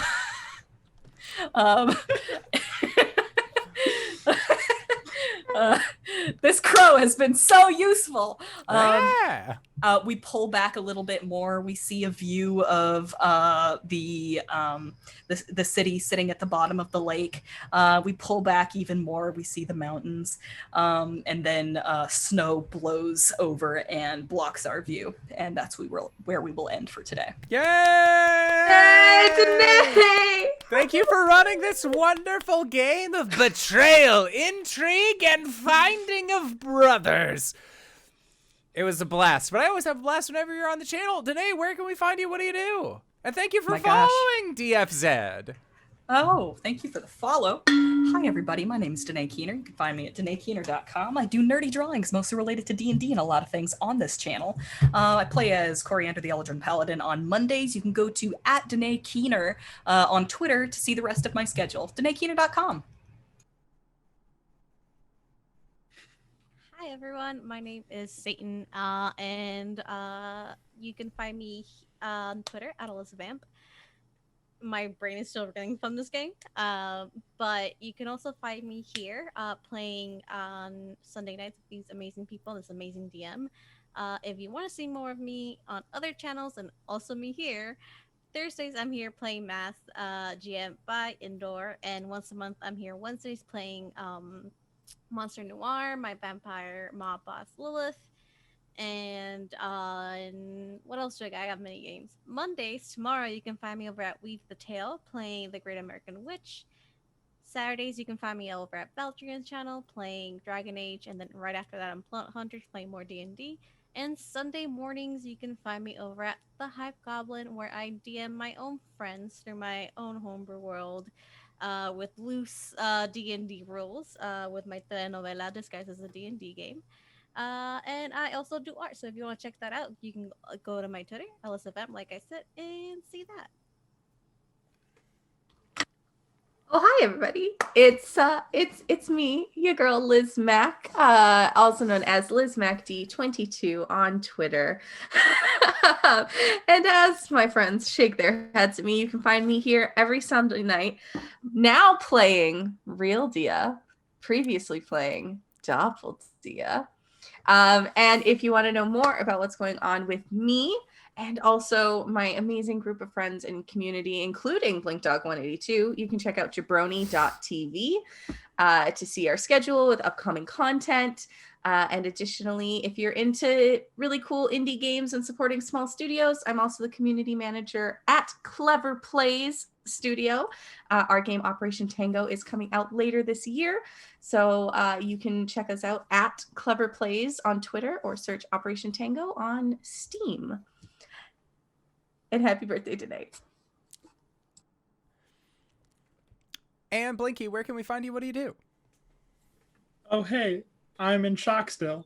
My name is Matt, or BlinkDog182 on Twitter and Twitch. I stream games, usually on Fridays.